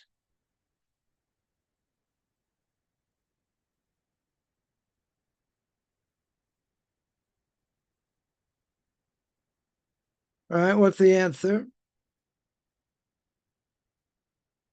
Now, two arms could be in order to carry it, right? That'd be, I guess, a simple thing to be able to carry it. That might be one reason. But there are two arcs, right? That is true. That is true. What's the point? Let's see.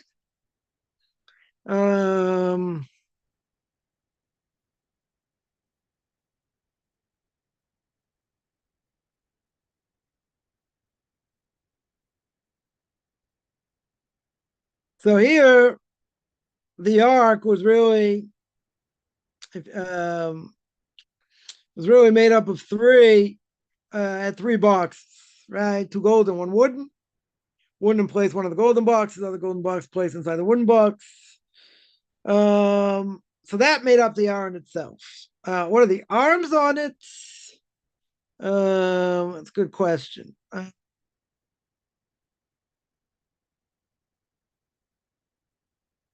Originally thought the arms were to carry, but I could be wrong. Let's see. One second place in the ark.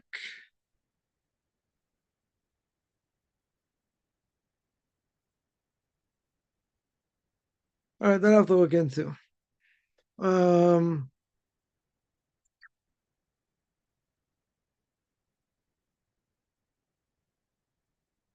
Seems like there are discrepancies, but there are ways to answer them up. I don't know. I have to look into it.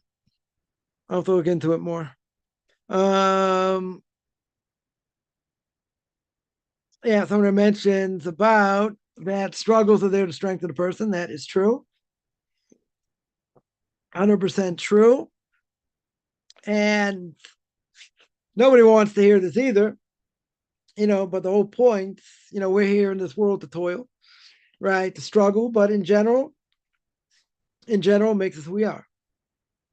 If we didn't go through this struggle, then we wouldn't be who we are. We wouldn't be who we are today. So I heard there's a great rabbi once said that the fact that, went through different struggles and different hardships, if you would have asked me at the beginning, I would have said it would have been, I didn't want it. But now that the fact that I got it, I would say it was all worth it. So struggles are there not to destroy us. They're there to strengthen us, right? In many ways. But a person can get beaten down, right, by that. They can have all kinds of other issues, complications, right, from it. And the hard part is to forget about the past. A lot of people live in the past, right? Past affects them, shouldn't, right? Even with serious therapy, it really, person should be able to deal with whatever happened in the past. Some things are easier to deal with. Person went through trauma, obviously much more, much more difficult, whether it's physical trauma or psychological trauma. Psychological trauma can be worse. 100% can be worse, but if it happens when a person's a child, it's harder. It's much harder because then the child thinks, they caused it. It was their fault, so to speak. And it's much harder, for them to much harder for them to deal with, because they're going to say, oh, I did this and I did that, and they're calling me names, it must be my fault. And it comes to a point where a person gets older, and they realize after a lot of damage has been done, but they might end up realizing that it wasn't their fault, right? That really, let's say it was a parent or a sibling or whoever, that really there was something wrong with it. They did a screw loose somewhere. But the person will say, come on, look what they said, look how they acted. Damage was done. Okay. Right. But again, to unravel that, it's complex. It's complex. Right. But a person can just be, just keep reliving it. It's kind of like a bad Nightmare on Elm Street, movie. It's like you feel like you're back in this dream again and again and again and again.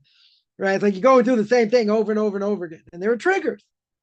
There are different triggers a person can go through. That trigger that. Now, again, it's a lot more complex. I'm not going to say someone who went through that kind of trauma that, Torah is going to will it and Torah is going to help it. And if you think positive and you don't live in the past, you have no future, and, and all that, that's all very good. Trauma, that might not work. Right. Might not help because, Again, the person went through trauma. It's not, it's not a one size solution over here. But if a person understands, if they understand later, if they understand later that, certain people they were messed up. They were clearly messed up. Now, I would think in theory, it doesn't work this way, but I would think in theory that even with all the hurt, it's not going to all go away. I would think part of it would go away.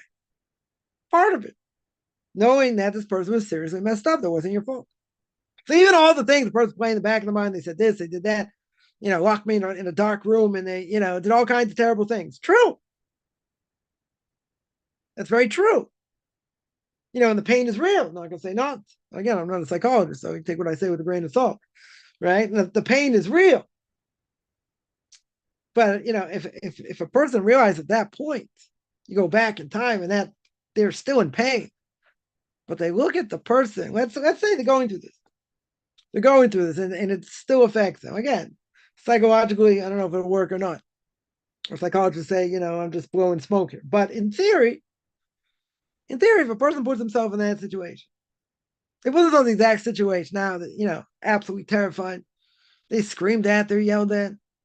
But now they look up with a different set of eyes. They look up with a set of eyes that you are one messed up piece of work. And I'm really not that bad. So you can stick in your pipe and smoke it. Right? Now, is that gonna work? Someone went through serious trauma? I don't know. Right? I don't know if anyone should try it.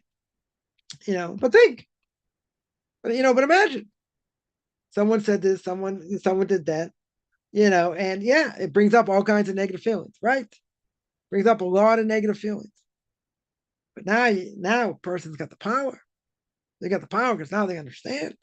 They understand this person's a piece of work. Serious piece of work.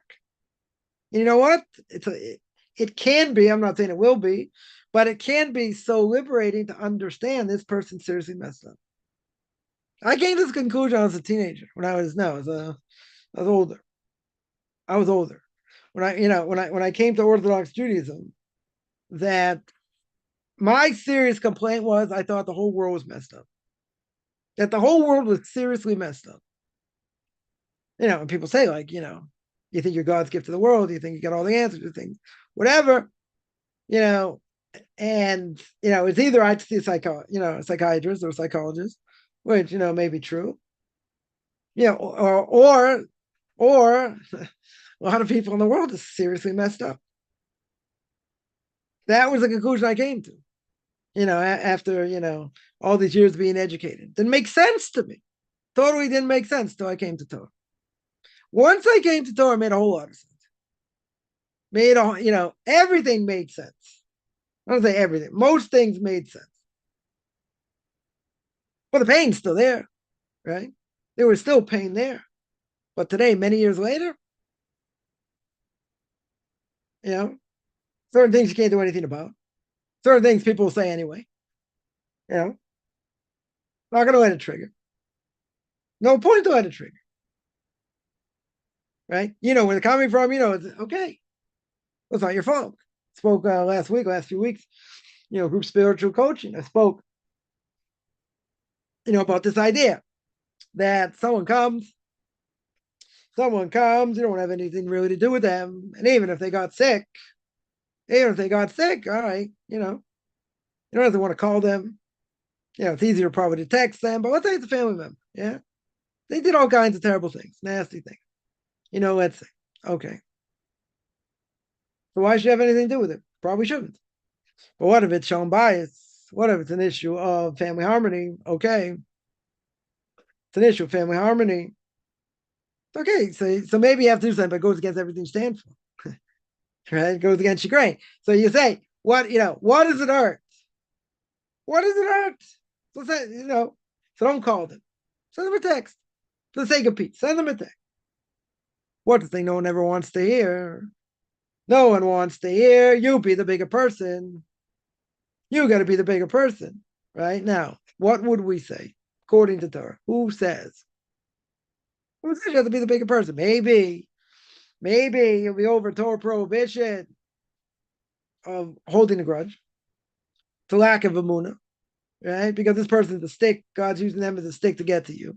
Again, do I have to love everyone that smacks me? No. People that are dangerous or whatever, stay away from them. Okay.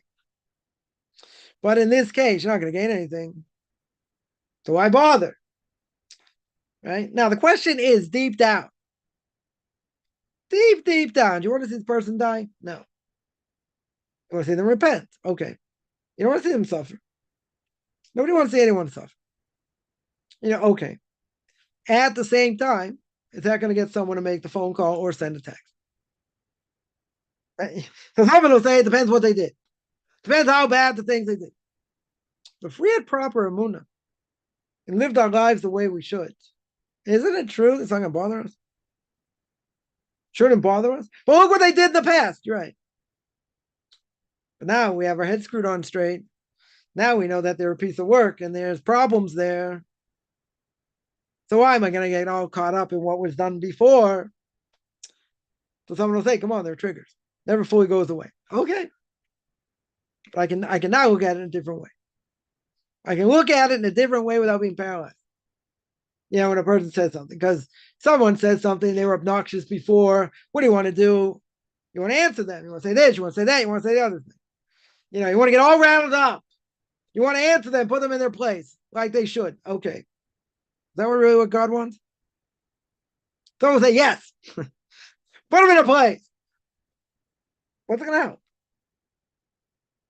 What's it going to help? They're not going to listen anyway. They're going to just think you're, a right-wing fanatical nut. Okay. Why should the person be in my head? Yeah. So again, it's not going to answer up, all the trauma a person's ever been through. It's not going to answer that. But what can it do? Puts things in perspective. You don't look down at them. You don't think, oh, you're God's gift to the world and they're not, and this and that. Right? But you know what? Giving them the time of day to get in your head. Now, should a person speak to them? Should they be in contact? I would say probably not.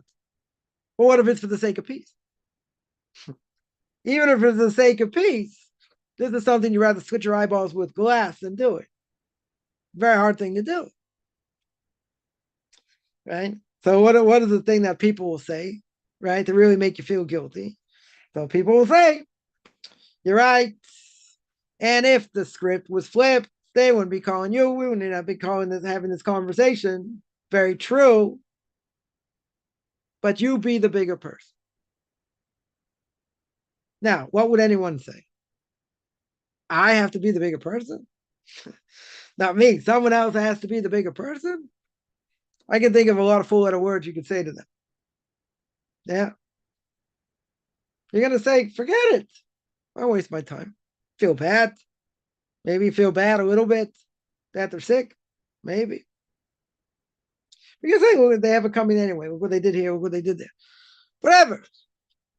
Would that bearing a grudge? Isn't that what the Torah says about bearing a grudge? Or is it going to say, come on? Is that what the Torah wants? Is that what the Torah expects? The Torah really expects you to, to look the other way? What's God doing here? He's using this person to get to you. Isn't it true? Right? Isn't it true that God, that maybe God wants to work on your patience, work on your anger? Yeah.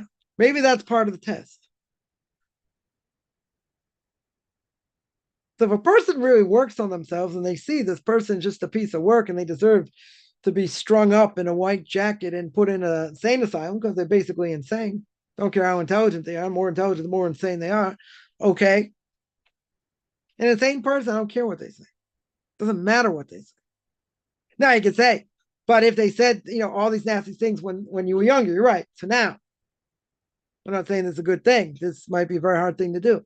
Go back to all those times. Go back to all this time the person said or did whatever. And when you're at that position, even as a little kid, even if a person, let's say, be a little kid or an adult or a young adult or whatever it is, that a person feels helpless, right? And this person's got this grin, like I see this Freddy Krueger face right in front of me, right? They got this evil, sinister grin, and they're sitting there making fun of you, and you're nothing, and you'll never be nothing, and whatever. They're beating you down. They're beating you down, right? And you look at them and you just laugh. You're like this burst of laughter. The person's like, what are you laughing? Like, what are you laughing at? It's because you can't touch me. You know why I can't touch me? It's like, oh, I'm invisible. No, I'm like Teflon. Just bounces right off. Right? Ever see those, those superhero movies, they get shot and these bullets just like either stop or bounce off, or like you just go bink. Now, I'm probably going to say psychologically that can't happen, right? It's too hard. It's too painful. Maybe, maybe. But now everything's in perspective. And what they did, we're not saying is right, not by any stretch, right? We're not saying it's right. But think about it. Think about it. They're mean. They're cruel. They made fun. I've heard people say it's embarrassing to be seen with you in public. Well, that's kind of hard to take. You believe in everything you're doing, try and help other people, and they crush it, and they make fun of it, and they stomp on it, right? Anyone grew up with, the former Soviet Union, family members are atheists. Yeah, they're gonna make fun. Oh, come on, you really believe in this? You really do this? Like, it's hard to take. It's very, very hard to take. You want to take a sledgehammer and slap them upside the head, but you know what? If it's a parent, you can't do that. Even if they deserve it, you can't do it. Right? Laughter medication is great. Right? They're gonna think you're a Looney Tune. Right? They say, come on, there's no such God. He doesn't help. But if he would help, you'd be in a different situation. You'd have more money. You'd be on your own. They throw all these things at you that are hard to hear. They're very hard to hear. So what is laughter therapy? I don't even know what it is, but like, what would I say it is? I don't know what I'm talking about here, right? What would I say? What would I say? Very simple. You laugh at them. You're laughing at them. They're gonna think you're more loony than anything else. When they see that you're not taking them seriously, when they see that you just laugh at what they say, even if it hurts you a little bit, yeah, probably not gonna, you gotta say they'll keep doing it over and over again. Okay, maybe, right? They just want to get a reaction out of you. They just want to beat you down. Yeah, when you laugh at it, if I said something funny, he said, yeah, you just laugh. What are they going to answer to that? What are they going to answer? It shouldn't be painful anymore because the person has the right perspective. So you got to, again, I'm not telling people to go back into that experience, right? And relive it every single time, right? That's going to be hard. It'll be very, very hard, right? A person can do it, all the power to you, right? But think about it. You're in that situation. And a person, I don't know, they're getting beaten up. They're getting verbally abused, psychologically abused. They're telling them all kinds of things. And you'll never amount to anything. You'll be nothing. They'll crush you. They'll stamp on you and this and that. And you look at them and you just laugh. You just burst out laughing. Yeah, it's going to be a hard thing to do because the person's in pain. Person's in pain. But what do? They look at the person and say, you're nothing. You're a zero. You're less than zero. You're beyond zero. And then you have in your mind, two orderlies come and they string them up because that's what should happen. Yeah. Now, is that going to answer everyone's situation? No. It's all perspective. It's all perspective. It'd be painful. Over time, having the right perspective, what these people say doesn't matter. Even if you don't want to confront them, right? I've heard a lot of people say, even if I say something, they'll say worse things, they'll blaspheme, they'll say things against Torah. You don't want to get into the confrontation. You know what? I'm not confrontational to be confrontational. Some people think I am. I'm not. I'll say what I have to say when I have to say it. Most times I don't say anything. It's just easier. Right? But at the end, it's not your fault. Right? Because even if they're guilty or whatever, and you feel bad saying something, it doesn't matter. It's not your fault. They're the ones that are at fault. You can't look at them and say, yeah, but they're going to say this, and I don't really want to, deal with it. The conversation goes west or it goes south, and, I don't want to have this difficulty. True. Nobody wants to confront things. No one wants to get made fun of. No one wants to say, oh, you don't have a life. You're not doing anything with your life. This God thing, come on, get real, do something. And, I had people tell me, Magic said, oh, you wouldn't be doing what you're doing if you had money. So really? You think that's the case? Yeah. So I can't tell you the time frame between that and then, then the money's gone, right? Then I remember, right? But I said you're off your rocker. I said, regardless of whether I had money or not, I'd still make the same choice, right? Now, could be in different ways I do things. Okay. Can't sit and learn forever, full time and not work. You got bills to pay. Okay, so at some point I have to do something, right? The lifestyle wouldn't change. Still be an Orthodox Jew. That wouldn't change. It could be at that point, Mr. S says, okay, let's test him. Let's see. He opened up his mouth, let's see. Still there more than 20 years later. It's hard. It's a hard test. No question. Had better times, worse times, whatever. It's a hard test. It's a very, very hard test. But but it makes who we are. Right? So I said, I'll prove him wrong. I don't have a problem. It's not going to change. All right, then people say, come on, you had money, you should have done this. You don't have money, whatever. Right? Everyone's a Monday morning quarterback. Everyone's got their own thoughts. Okay. But what's the bottom line? Bottom line is we can control what other people say against us. How can we control it? Our reaction. Like I say, come on, do you know what Torah is? You know what it's like to have a Torah family? You know what it's like this, that? I don't have a clue. I can ram it down their throat. It's not going to go anywhere. And they sit there, and they'll say, oh, this person, oh, his wife's supporting him. He's not really working. He's not really doing anything. You like that statement? He's not doing anything. He's useless. He's sitting learning ancient texts. He's useless. What was it? Oh, by the way, he's taking accounting courses, he's writing a book on tax law. Oh, he's writing a book on tax law? That's impressive. That's impressive. Oh, he's sitting learning upholding the world, Mishnah Pirkei Avos, first Mishnah. Torah upholds the world? Nah. Learning ancient texts, not doing anything for the world. It's kind of harsh. But if someone's a potato farmer in Idaho, no offense, anyone's a potato farmer, grew up in Idaho, they don't know nothing from nothing. I can take what they say seriously. I mentioned this by, some of the government said, oh, look, Maimonides, he worked, he was a doctor. So other Orthodox Jews can work. Are you an idiot? What do you think? All the people that work in Israel, no one's ultra-Orthodox. Nobody works. All ultra-Orthodox Jews sit and learn Torah all day long. Not true.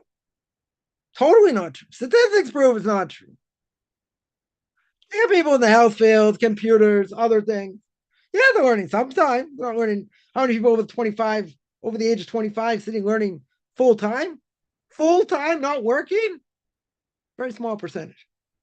Very small percentage. Talking probably less than 1/4%. 1/4%.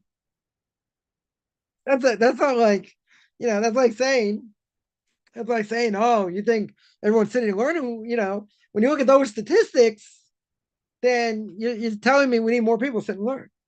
That's what you're showing. But they don't respect it. That's a difference. They respect it. That's a hard thing because we give our lives for this. We suffer for this in different ways. Yeah, but it's all perspective, right? That's the whole point, right? So if we have that perspective and we love what we do, what do we care what someone says? You're gonna say, but it's painful. Okay, painful. If a chimpanzee says it, you're gonna get upset, right? If an oversized ape or gorilla says it, you're gonna get upset. Someone who's mentally challenged, you're gonna get upset. You're not gonna get upset because there are issues. But here's an over-intelligent ape. Okay, got a lot of them in the world. Very, very high intelligence. They're apes. They're animals. They give in to their base desires. That's it. They have no moral code. They do whatever they want. And you see, In higher institutions, they're all a bunch of thugs and anti-Semites. A lot of them. I'm not going to say all of them, a lot of them. That's what we see. Intelligence breeds anti-Semitism. Clear. Very, very clear. So it's perspective. Now, is that going to cure somebody? No. Not going to cure somebody. Somebody's going through trauma. No. Don't try this at home. Right? But when you think about it, makes sense logically. It's harder to do. I'm not saying it's irreversible. Just by doing that, certainly not. But the perspective changes. Changes a major way. But we don't like to hear things, Orthodox Jews do this and they do other things and And the problem of Israel is because Israel's here and they stole land and their colonialism and this and that. What do the facts show? I don't care about the facts. You're talking to an idiot, okay? Want to argue with an idiot? From the river to the sea. They don't know which river or which sea. Stupidity. 100% stupidity. Going to argue with someone who's stupid? What's the point? They want to engage in argument. Okay, let's bring out the facts. Mentioned this many times. They care less about the facts. Christians care less about the facts. You want to argue with them? Could. I think it's a waste of time. Right? Yeah. Any other questions here? What's the reason for the 20% who survived? Oh, what's the reason? Because the 80% were afraid to go out. I mean, some of them were evil, but why were they afraid to go? Well, it's a simple answer. Where are they going? Going to a desert. No food, no water. So they said, better we stay in Egypt. That's pretty amazing. Egypt was pretty bad. The 20% that didn't get out, didn't want to get out. Can you imagine if you told people in Auschwitz? You told people in Auschwitz. They said, no, we're better off here. What do you mean? You're getting beaten? Other things going on. They say, yeah, but we have food here. We're not starving. I mean, they were starving, but okay. We got food here. We have to work hard, okay? But where are they going? Even if they were free, to the unknown. They're going into a desert. How many people are going to sign up to go to a desert? But didn't God do all the miracles? Didn't they see all the miracles, all the plagues? Sure. Maybe they felt they weren't worthy to have miracles done in the desert. Because what do they complain to Moshe Rabbeinu? They say, why are you taking us to the desert to die? Well, they were getting men every day. God's taking care of their needs. Didn't they see God face to face Mount Sinai, whatever that means? Didn't they hear the 10 Commandments, or at least the first 2? They died, came back to life. Then they heard the other 10 Commandments, right? Or they only heard the first 2, and Moses told them the rest. Or another opinion is they heard all 10 Commandments. They died, came back to life because of such a powerful experience. Didn't they hear the 10 Commandments? Yes. Didn't they see the miracles in the desert? Yes. Didn't they see the plagues? Yes.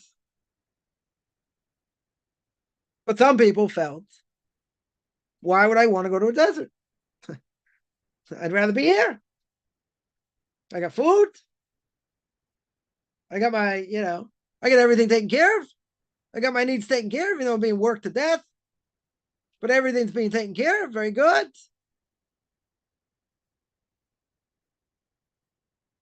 Why go to a desert? They complain. Moses, why are you taking us to a desert?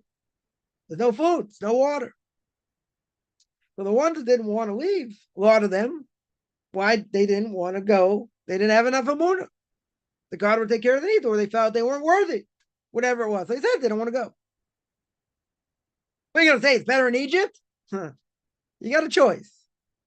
You can work like a dog, have food, have shelter, or you can go with Moses and everyone else and go in the desert where there's no food, no shelter. Who's ready to sign up? Gotta have a lot of muna for that. They didn't have enough of muna, so they want to go. Mind-boggling, but I think that's the reason, or one of the reasons, right? Someone here mentions 12 spies were the greatest of the tribes, right? That is a scary thought. They're the greatest of the greatest. And they caused the Jews to go in the desert for 40 years, right? Wander in the desert for 40 years, and all these catastrophes happen on Tisha B'Av, right? Because the Gemara says, "Oh, you're complaining for nothing. I'll give you something to complain about for all generations." Yeah, we have all these calamities that happen, all these terrible things happen on Tisha B'Av. Someone here mentions miracles of the eyes, right? I didn't even go into that, but that's true, right? Connect the brain, right, to the womb. I mean, how many how many things are in the eye that like refract the light for the light to come in to be able to see? I mean, it's the eye itself, like one major camera that like it's uncanny. But you're right, it's connected to the heart, it's connected, it's connected to a lot of things, right? As well. Person gets hit in that part of the body hard, they're in serious trouble. Right? Cause brain damage, other things. Yeah. Yeah. Someone mentioned, oh, good point. Very, very good point. Commanded not to eat bugs, but so is the rich by the bugs, right? 100%, right? And they provide minerals and stuff for the oil, right? For the earth, right? And pollination. And you got the bees take, from the pollen, and then like all of nature, all of nature. You see what goes on. It's mind-boggling. It's absolutely, mind-boggling that how it works. So you look at that, you look at pollination, let's say, right? And see what a bee does and all these things. Pretty miraculous. Yeah. How is that? How can someone say, yeah, that's nature? I mean, think about it. There are animals or birds. God says to Job, there are birds that throw their young out because they don't look like them, whatever. They don't think they're theirs. Throw them out of the nest to die. God saves them, keeps the species going. God's like, Job, can you do that? No. Reason why the bird does it, whatever. Okay, whatever it is. But at the end of the day, see how nature works. The instincts that each animal's given. You want to say that's like rapid mutations, and how that's there's a story. There's a story of I don't know, in certain zoos, I guess, where they're, I don't know, I guess where they were, I don't know, not just fireworks, but let's say, I don't know, missiles, different things. You saw pictures of adult elephants, covering their offspring. They say very good, right? It's instinct. How does instinct get put into an elephant or any other animal in survival? You say that's in the DNA. Great. Where does DNA come from? How's that work? It's unbelievable, right? It's unbelievable. Yeah. Let me see. Someone asked, is a handheld steamer good to use for koshering metal sinks? Oh, pots and pans. Pots and pans are easy, right? If you have to kosher them, which I wouldn't say it's a non-Jew to do, you don't have to.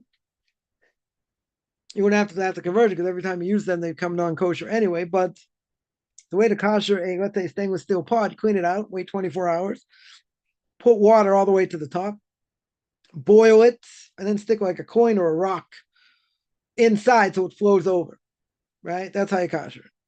That's how you would kosher metal sinks. Obviously, you're not going to take them apart and put them in something, so you pour boiling water, right? It has to be boiling water. So once the thing is, red hot, it's boiling hot, then you pour it over. You keep doing it until you cover the whole thing.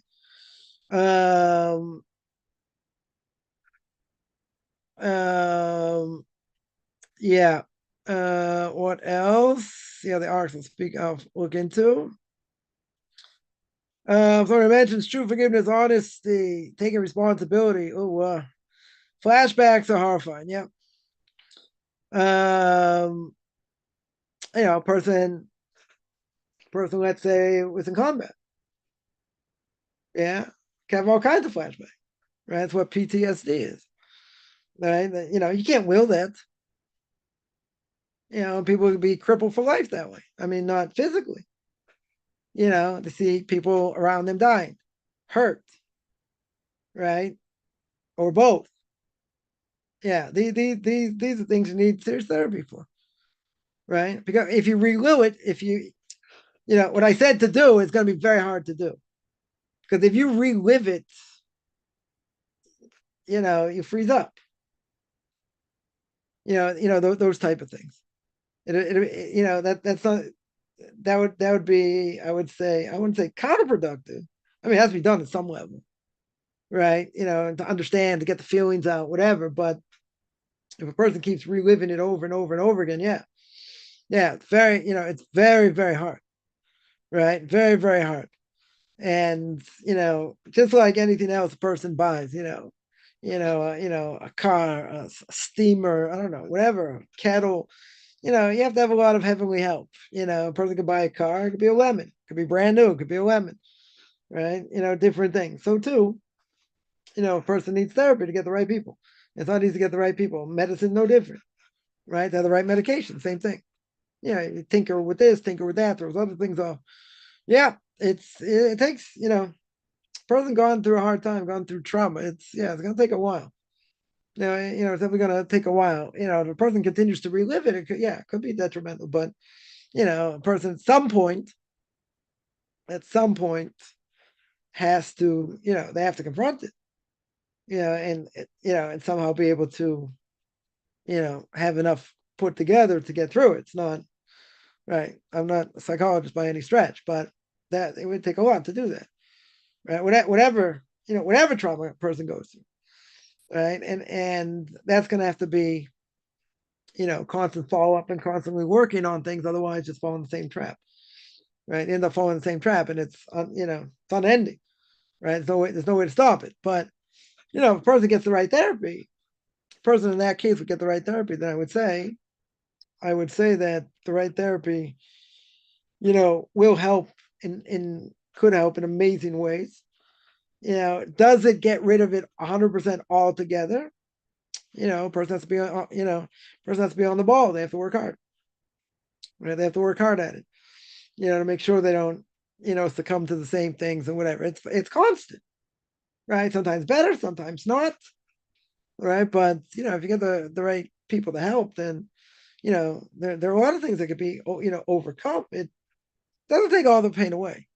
It definitely doesn't take all the pain away. But yeah, it's a good point. Very good point. Somewhere man also read that some sort of leader other than Moses, and we're going back to Egypt, but the Levites went after them. There was a war, many died. I don't know. That could be. Maybe it's a medrash like that. But I think the bottom line is a lot just didn't want to leave. They're just happy with, I wouldn't say happy, but they were going into the unknown. Going into the unknown, they didn't want. They don't want to go to a desert. Right? That's what I would say, but it could be a medrash like that. Why do Jews like to be like slaves? No one says they like to be like slaves. Right? They were slaves. Question is, why would they stay as slaves rather than go free? They didn't stay to be slaves because they like to be slaves. That's not why they stayed. Right? My claim is, and backed up by other things, but not the only reason. But my claim, my one claim is, let's say better. One claim is that it's not a question of liking to be a slave. It's a question of not knowing what's out there. In other words, you're walking into a desert. Last time I checked, deserts, there are no houses there. There's no shelter. There's no food. There's no water. No animals. Nothing. There's nothing. Right? Now, what's the alternative? They can stay in Egypt. They have food. Okay. They have to work very hard, get beaten and this and that. They're not doing it because they want to stay there. But the alternative is worse.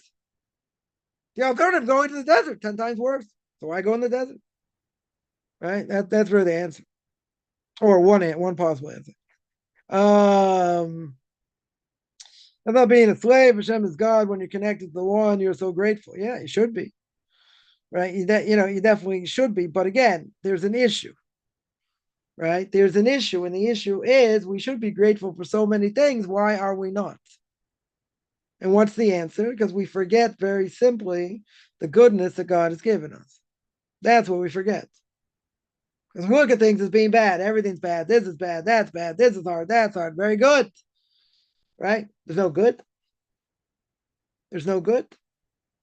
Like people will say, my life is so hard, I'm not going to pray to God. Okay, it's your choice. It's your choice. But that's like saying, okay, I'm going to spit in his face because he's not helping me. Okay, he's not doing anything. Nothing. There's no good. It's kind of hard to say. Very hard to say.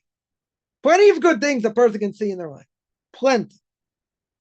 Yeah, we look at the glass is half empty. Because again, life is hard.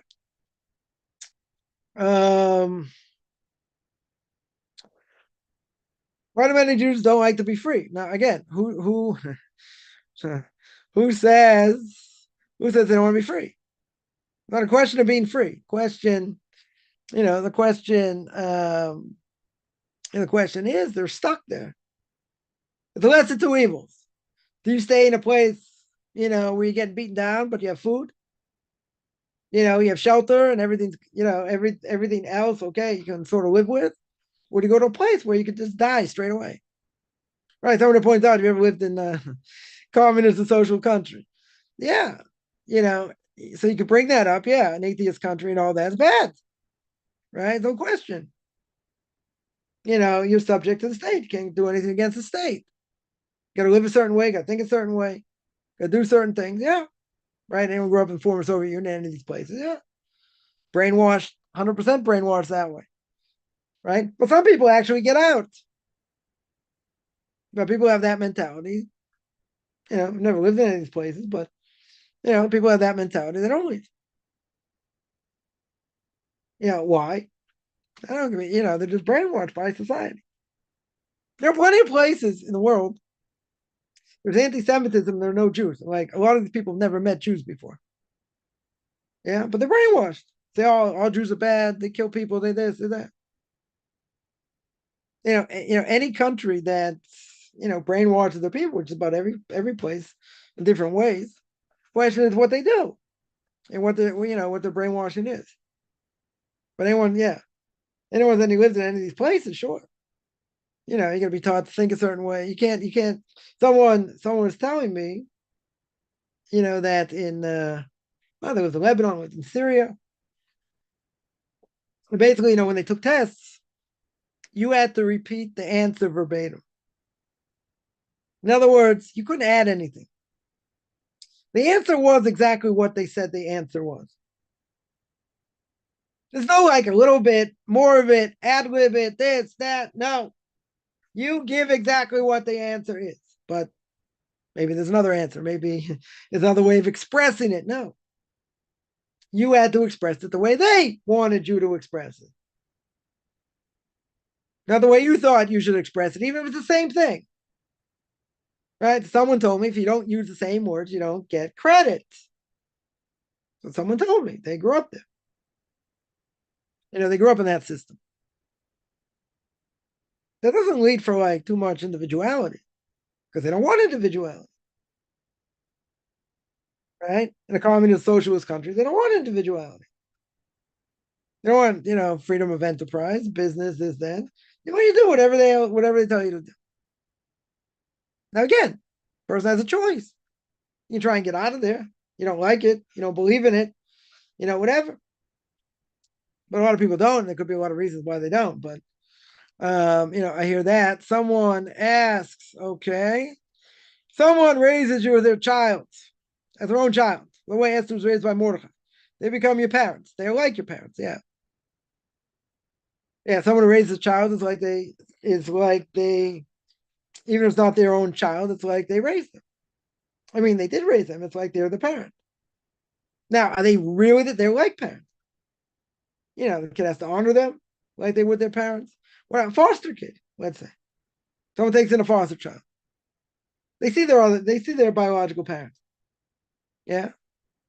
But the ones that are raising them are like parents to them. So yeah, they have to show respect. Right? You have to honor them, yeah. 100%. Somebody asks, it's like you don't believe in God, they have some, is it think that God will be empty and die? What do people think? What do a lot of people think? They don't believe in the next one. They don't believe there's reward and punishment. They don't believe there's a spiritual entity, what we call a soul. Right? They don't believe there's right and wrong. That was an atheist. Someone grew up in communist Russia. What do you think is going to happen when they die? Nothing. Right? They don't think anything's going to happen. Person will just be in a box and they'll be asleep. Nothing else will happen. Well, they're in for a big surprise. Very, very big surprise. So we obviously believe there's reward and punishment. The right way to do things, wrong way to do things, and God will judge it however he judges it, so to speak.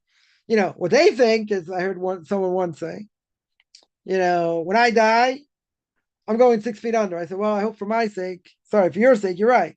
Because if I'm right and there's reward and punishment and all these other things going on, you're in serious trouble. But why are they saying that? Why are they saying, oh, if I die, I'm only going 6 feet under? They don't want to believe there's reward and punishment. They don't want to believe they have to take responsibility for their actions. Now, the person not necessarily an atheist. They might be agnostic. They have a question whether there's God or not, but they don't want to believe. They don't want to believe they do anything wrong. Marrying a non-Jew is nothing wrong with it. You think you're going to get reward for eating kosher and I'm going to get, I'm in trouble. Yeah.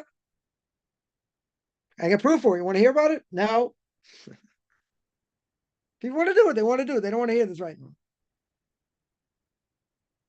You think, an atheist wants to hear what they do is wrong? Their actions are wrong? They're going to pay for what they do wrong? No. They're going to say, there is no God. You can't prove it to me, this, that, and whatever. Yeah, they're in for a big surprise. Big, big surprise. But, there are plenty of people out there saying there's nothing left. There's nothing after a person dies. They're in for a big surprise, right? What do they think is going to happen? They think they're going to die, and they'll die like a dog, right? What happens when a dog dies, even if there's a reincarnated soul in the dog? Nothing. Dog dies, soul goes up, poof. Dog dies. They think they're going to die the same way. When they die, their eyes will be closed, body won't move, they'll go in the ground, and that's it. Okay, it's their choice, their belief. Good luck to them, right? But they don't want to believe there's reward and punishment. Someone asks, how does a slave respond to the abusive environment if they're chained to the enslavement?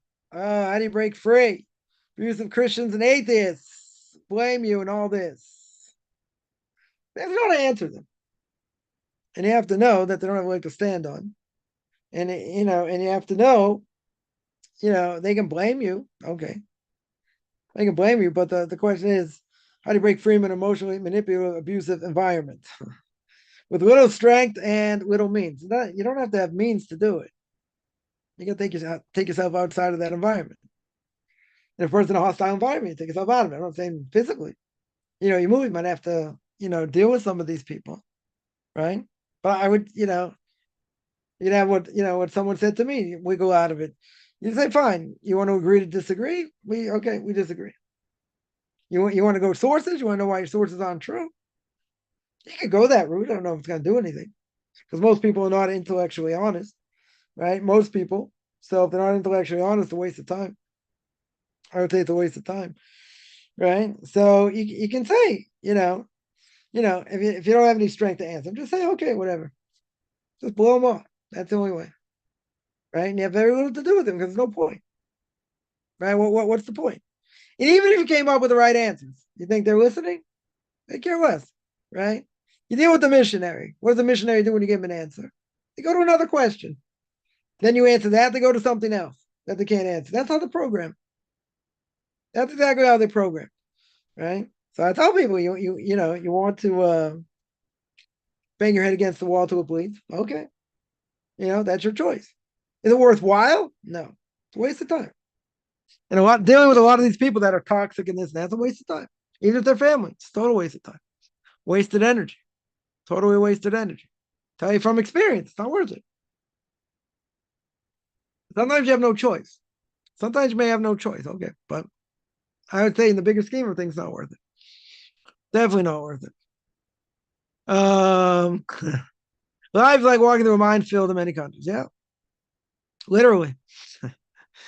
What will happen with people killed in the Holocaust? So their soul is probably in the highest level. Yeah, we don't have to worry about them. They died sanctifying God's name. Yeah, they're going to have a very high place in heaven. Some say, I don't know if it's true or not, some say because of what a lot of Jews did during Second Temple period, right? Their punishment was they had to come back as these souls that got destroyed during the Holocaust. That was their payback for what they did during I think the Second Temple period, if I remember correctly. So they're the most righteous souls. Yeah, they died sanctifying God's name. So there's nothing to worry about. Nothing to worry about them. They're sure highest levels in heaven.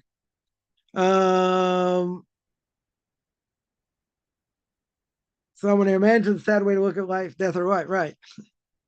Right. I'll tell you what the way I used to look at life. And I'm gonna stop here. I said, you got to do good in high school so you can do good in college. You do good in college so you can get a job, right? You get a job, you're gonna put bread on the table, right? Get married, maybe have a couple kids, maybe have a summer home. You go on vacations, and then then you retire. Hopefully, you still got your wits about you. You retire, see part of the world, you die. Well, is there anything more depressing looking in the world than that? It's all about it's all about money and where I'm spending it and what I'm doing and what I'm eating and where I'm going and where I'm traveling. That's what people do. That's what people do. Now, someone will say, come on, that's a very cynical way of looking at the world. Yeah. It's the wrong way to look at the world. Right. But that's, you can tell me there are other ways to look at the world. Other people living for, they have somewhat real values, but essentially the way I set it up, that's the way it is. That's the way they brainwash you. You got to do good in high school, do good in college. College doesn't prove you get a job or not, but whatever. Right. You get a job, you have kids, you go on vacation, right? You go on vacation here and there. Maybe you have a summer home, maybe not. You go see the world a little bit when you retire, and that's it. And then you have your golden years and you die. It doesn't always work out that way. But if you look at the world in that, you die, you look at the world like that, that's kind of depressing. That's kind of depressing. For those who died in the Holocaust, yes. Were those who died, one second. Those who died in the Holocaust on a higher level than any other Jew died in natural causes. Yeah, I would say yes, because a person dies sanctifying God's name. That's extremely high level. Extremely high level. We have to live sanctifying God's name, but a person dies sanctifying God's name, if that would be the case, they're in a much higher level than any Jew died in natural causes. Yeah, that's what I would say. All right, I got to stop here. I do this every Sunday, 4:00 Israel time, 9:00 Eastern time. Anyone? Oh, one other thing I want to mention, I forgot. Got to make a plug here. I'm organizing. I did this a number of years ago, but I am now reorganizing because I have to. But I gave a whole series of classes, 33 classes, 66 hours on Derech Hashem, on the way of God. Books all about why God created the world, the purpose of man, what the world was like before man ate from the tree of knowledge and after, the purpose of nations, evil inclination, spiritual forces, so to speak. So that's I'm going to put out there soon. Just whatever, reorganizing that. And I have two books I went through also. What do you call it? Path is Just, Mitzvos Sharim, and actually, the ways of the righteous, right? The ways of the righteous as well. I just have to find them, but I am going to be putting them out there. So I just want to, anyone is going to see the ad or an email, whatever. So you'll know where it's coming from. Just reorganizing that now. So I want to give a plug, definitely a plug for that. There, whatever. These are good classes. So I do this every Sunday, 9 o'clock Eastern Time, 4 o'clock Israel time. Anyone has any questions, find me on Facebook at Michael Chaim Kaufman, Beyond Orthodox Conversion Judaism, orthodoxconversion.com, and Beyond Orthodox Conversion Judaism on YouTube. There I got videos on the Torah portion of the week, ethics of our fathers, Q&As, Book of Leviticus. You want to send me an email, rabbichaimkaufman@gmail.com, RBBICHIMCOFFMAN@gmail.com, which I'm good beginning of the day, middle of the day, depending